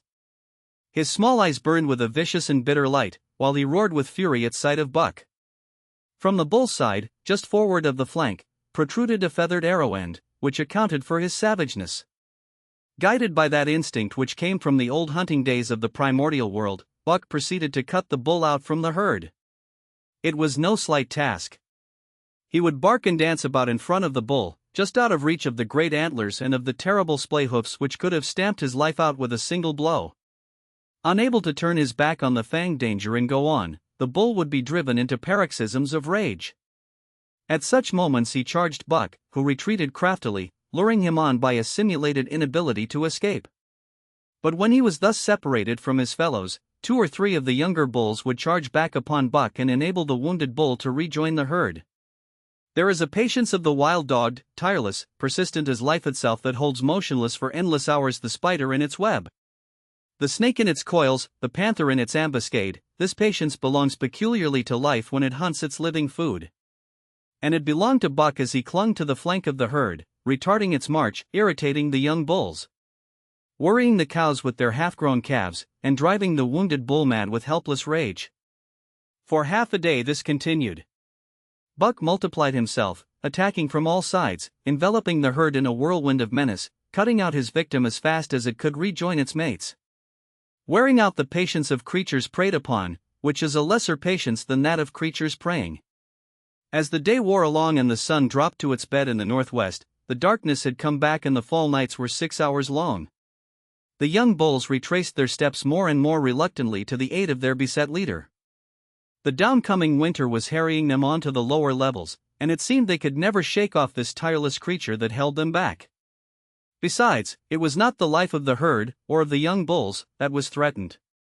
The life of only one member was demanded, which was a remoter interest than their lives, and in the end they were content to pay the toll. As twilight fell, the old bull stood with lowered head, watching his mates, the cows he had known, the calves he had fathered. The bulls he had mastered as they shambled on at a rapid pace through the fading light. He could not follow, for before his nose leaped the merciless Fang terror that would not let him go. 300 weight more than half a ton he weighed. He had lived a long, strong life, full of fight and struggle. And at the end he faced death at the teeth of a creature whose head did not reach beyond his great-knuckled knees. From then on, night and day, Buck never left his prey, never gave it a moment's rest, never permitted it to browse the leaves of trees or the shoots of young birch and willow. Nor did he give the wounded bull opportunity to slake his burning thirst in the slender trickling streams they crossed. Often, in desperation, he burst into long stretches of flight. At such times Buck did not attempt to stay him, but loped easily at his heels, satisfied with the way the game was played. Lying down when the moose stood still, attacking him fiercely when he strove to eat or drink. The great head drooped more and more under its tree of horns, and the shambling trot grew weak and weaker. He took to standing for long periods, with nose to the ground and dejected ears dropped limply, and Buck found more time in which to get water for himself and in which to rest. At such moments, panting with red lolling tongue and with eyes fixed upon the big bull, it appeared to Buck that a change was coming over the face of things. He could feel a new stir in the land. As the moose were coming into the land, other kinds of life were coming in. Forest and stream and air seemed palpitant with their presence. The news of it was borne in upon him, not by sight, or sound, or smell, but by some other and subtler sense. He heard nothing, saw nothing, yet knew that the land was somehow different, that through it strange things were afoot and ranging. And he resolved to investigate after he had finished the business in hand. At last, at the end of the 4th day, he pulled the great moose down. For a day and a night he remained by the kill, eating and sleeping, turn and turn about. Then, rested, refreshed and strong, he turned his face toward camp and John Thornton. He broke into the long easy lope, and went on, hour after hour, never at loss for the tangled way. Heading straight home through strange country with a certitude of direction that put man and his magnetic needle to shame. As he held on he became more and more conscious of the new stir in the land. There was life abroad in it different from the life which had been there throughout the summer. No longer was this fact borne in upon him in some subtle, mysterious way. The birds talked of it, the squirrels chattered about it, the very breeze whispered of it. Several times he stopped and drew in the fresh morning air in great sniffs, reading a message which made him leap on with greater speed. He was oppressed with a sense of calamity happening, if it were not calamity already happened, and as he crossed the last watershed and dropped down into the valley toward camp, he proceeded with greater caution. 3 miles away he came upon a fresh trail that sent his neck hair rippling and bristling. It led straight toward camp and John Thornton. Buck hurried on, swiftly and stealthily, every nerve straining and tense, alert to the multitudinous details which told a story all but the end. His nose gave him a varying description of the passage of the life on the heels of which he was traveling. He remarked the pregnant silence of the forest. The bird life had flitted. The squirrels were in hiding. One only he saw, a sleek gray fellow, flattened against a gray dead limb so that he seemed a part of it, a woody excrescence upon the wood itself. As Buck slid along with the obscureness of a gliding shadow, his nose was jerked suddenly to the side as though a positive force had gripped and pulled it. He followed the new scent into a thicket and found Nig. He was lying on his side, dead where he had dragged himself, an arrow protruding, head and feathers, from either side of his body. 100 yards farther on, Buck came upon one of the sled dogs Thornton had bought in Dawson. This dog was thrashing about in a death struggle, directly on the trail, and Buck passed around him without stopping. From the camp came the faint sound of many voices, rising and falling in a sing-song chant. Bellying forward to the edge of the clearing, he found Hans, lying on his face, feathered with arrows like a porcupine. At the same instant Buck peered out where the spruce bough lodge had been and saw what made his hair leap straight up on his neck and shoulders. A gust of overpowering rage swept over him. He did not know that he growled, but he growled aloud with a terrible ferocity. For the last time in his life he allowed passion to usurp cunning and reason, and it was because of his great love for John Thornton that he lost his head. The Yeehats were dancing about the wreckage of the spruce bough lodge when they heard a fearful roaring and saw rushing upon them an animal the like of which they had never seen before. It was Buck, a live hurricane of fury, hurling himself upon them in a frenzy to destroy. He sprang at the foremost man. It was the chief of the Yeehats, ripping the throat wide open till the rent jugular spouted a fountain of blood. He did not pause to worry the victim, but ripped in passing, with the next bound tearing wide the throat of a second man. There was no withstanding him.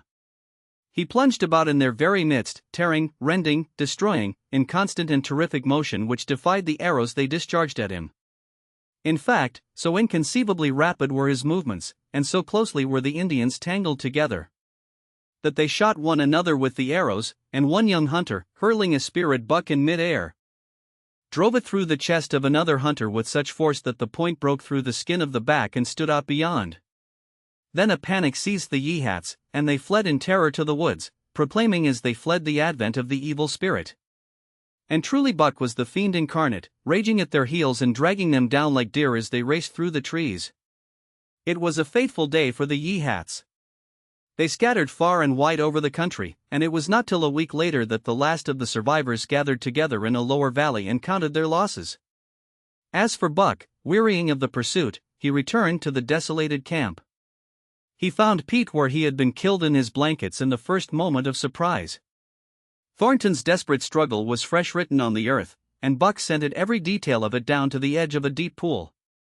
By the edge, head and 4 feet in the water, lay Skeet, faithful to the last. The pool itself, muddy and discolored from the sluice boxes, effectually hid what it contained, and it contained John Thornton. For Buck followed his trace into the water, from which no trace led away. All day Buck brooded by the pool or roamed restlessly about the camp. Death, as a cessation of movement, as a passing out and away from the lives of the living, he knew, and he knew John Thornton was dead. It left a great void in him, somewhat akin to hunger, but a void which ached, and which food could not fill. At times, when he paused to contemplate the carcasses of the Yeehats, he forgot the pain of it, and at such times he was aware of a great pride in himself. A pride greater than any he had yet experienced. He had killed man, the noblest game of all, and he had killed in the face of the law of club and Fang. He sniffed the bodies curiously. They had died so easily. It was harder to kill a husky dog than them. They were no match at all, were it not for their arrows and spears and clubs. Thenceforward he would be unafraid of them except when they bore in their hands their arrows, spears, and clubs. Night came on, and a full moon rose high over the trees into the sky, lighting the land till it lay bathed in ghostly day. And with the coming of the night, brooding and mourning by the pool, Buck became alive to a stirring of the new life in the forest other than that which the Yehats had made. He stood up, listening and scenting. From far away drifted a faint, sharp yelp, followed by a chorus of similar sharp yelps. As the moments passed, the yelps grew closer and louder. Again Buck knew them as things heard in that other world which persisted in his memory. He walked to the center of the open space and listened. It was the call, the many-noted call, sounding more luringly and compellingly than ever before. And as never before, he was ready to obey. John Thornton was dead. The last tie was broken. Man and the claims of man no longer bound him. Hunting their living meat, as the Yehats were hunting it, on the flanks of the migrating moose, the wolf pack had at last crossed over from the land of streams and timber and invaded Buck's Valley. Into the clearing where the moonlight streamed, they poured in a silvery flood, and in the center of the clearing stood Buck, motionless as a statue, waiting their coming. They were awed, so still and large he stood, and a moment's pause fell, till the boldest one leaped straight for him. Like a flash Buck struck, breaking the neck. Then he stood, without movement, as before, the stricken wolf rolling in agony behind him. 3 others tried it in sharp succession, and one after the other they drew back, streaming blood from slashed throats or shoulders. This was sufficient to fling the whole pack forward, pell-mell, crowded together, blocked and confused by its eagerness to pull down the prey. Buck's marvelous quickness and agility stood him in good stead. Pivoting on his hind legs, and snapping and gashing, he was everywhere at once, presenting a front which was apparently unbroken, so swiftly did he whirl and guard from side to side. But to prevent them from getting behind him, he was forced back, down past the pool and into the creek bed, till he brought up against a high gravel bank. He worked along to a right angle in the bank which the men had made in the course of mining, and in this angle he came to bay, protected on 3 sides and with nothing to do but face the front. And so well did he face it, that at the end of half an hour the wolves drew back discomfited. The tongues of all were out and lolling, the white fangs showing cruelly white in the moonlight. Some were lying down with heads raised and ears pricked forward, others stood on their feet, watching him, and still others were lapping water from the pool. One wolf, long and lean and gray, advanced cautiously, in a friendly manner, and Buck recognized the wild brother with whom he had run for a night and a day. He was whining softly, and, as Buck whined, they touched noses. Then an old wolf, gaunt and battle-scarred, came forward. Buck writhed his lips into the preliminary of a snarl, but sniffed noses with him, whereupon the old wolf sat down, pointed nose at the moon, and broke out the long wolf howl. The others sat down and howled. And now the call came to Buck in unmistakable accents. He, too, sat down and howled. This over, he came out of his angle and the pack crowded around him, sniffing in half-friendly, half-savage manner. The leaders lifted the yelp of the pack and sprang away into the woods. The wolves swung in behind, yelping in chorus. And Buck ran with them, side by side with the wild brother, yelping as he ran. And here may well end the story of Buck. The years were not many when the Yehats noted a change in the breed of timber wolves, for some were seen with splashes of brown on head and muzzle, and with a rift of white centering down the chest. But more remarkable than this, the Yehats tell of a ghost dog that runs at the head of the pack. They are afraid of this ghost dog, for it is cunning greater than they, stealing from their camps in fierce winters, robbing their traps, slaying their dogs, and defying their bravest hunters. Nay, the tale grows worse. Hunters there are who fail to return to the camp. And hunters there have been whom their tribesmen found with throats slashed cruelly open and with wolf prints about them and the snow greater than the prints of any wolf. Each fall, when the Yehats follow the movement of the moose, there is a certain valley which they never enter. And women there are who become sad when the word goes over the fire of how the evil spirit came to select that valley for an abiding place. In the summers there is one visitor, however, to that valley, of which the Yehats do not know. It is a great, gloriously coated wolf, like, and yet unlike, all other wolves. He crosses alone from the smiling timberland and comes down into an open space among the trees. Here a yellow stream flows from rotted moosehide sacks and sinks into the ground, with long grasses growing through it and vegetable mold overrunning it and hiding its yellow from the sun. And here he muses for a time, howling once, long and mournfully, ere he departs. But he is not always alone. When the long winter nights come on and the wolves follow their meat into the lower valleys, he may be seen running at the head of the pack through the pale moonlight or glimmering borealis. leaping gigantic above his fellows, his great throat a bellow as he sings a song of the younger world, which is the song of the pack. The end.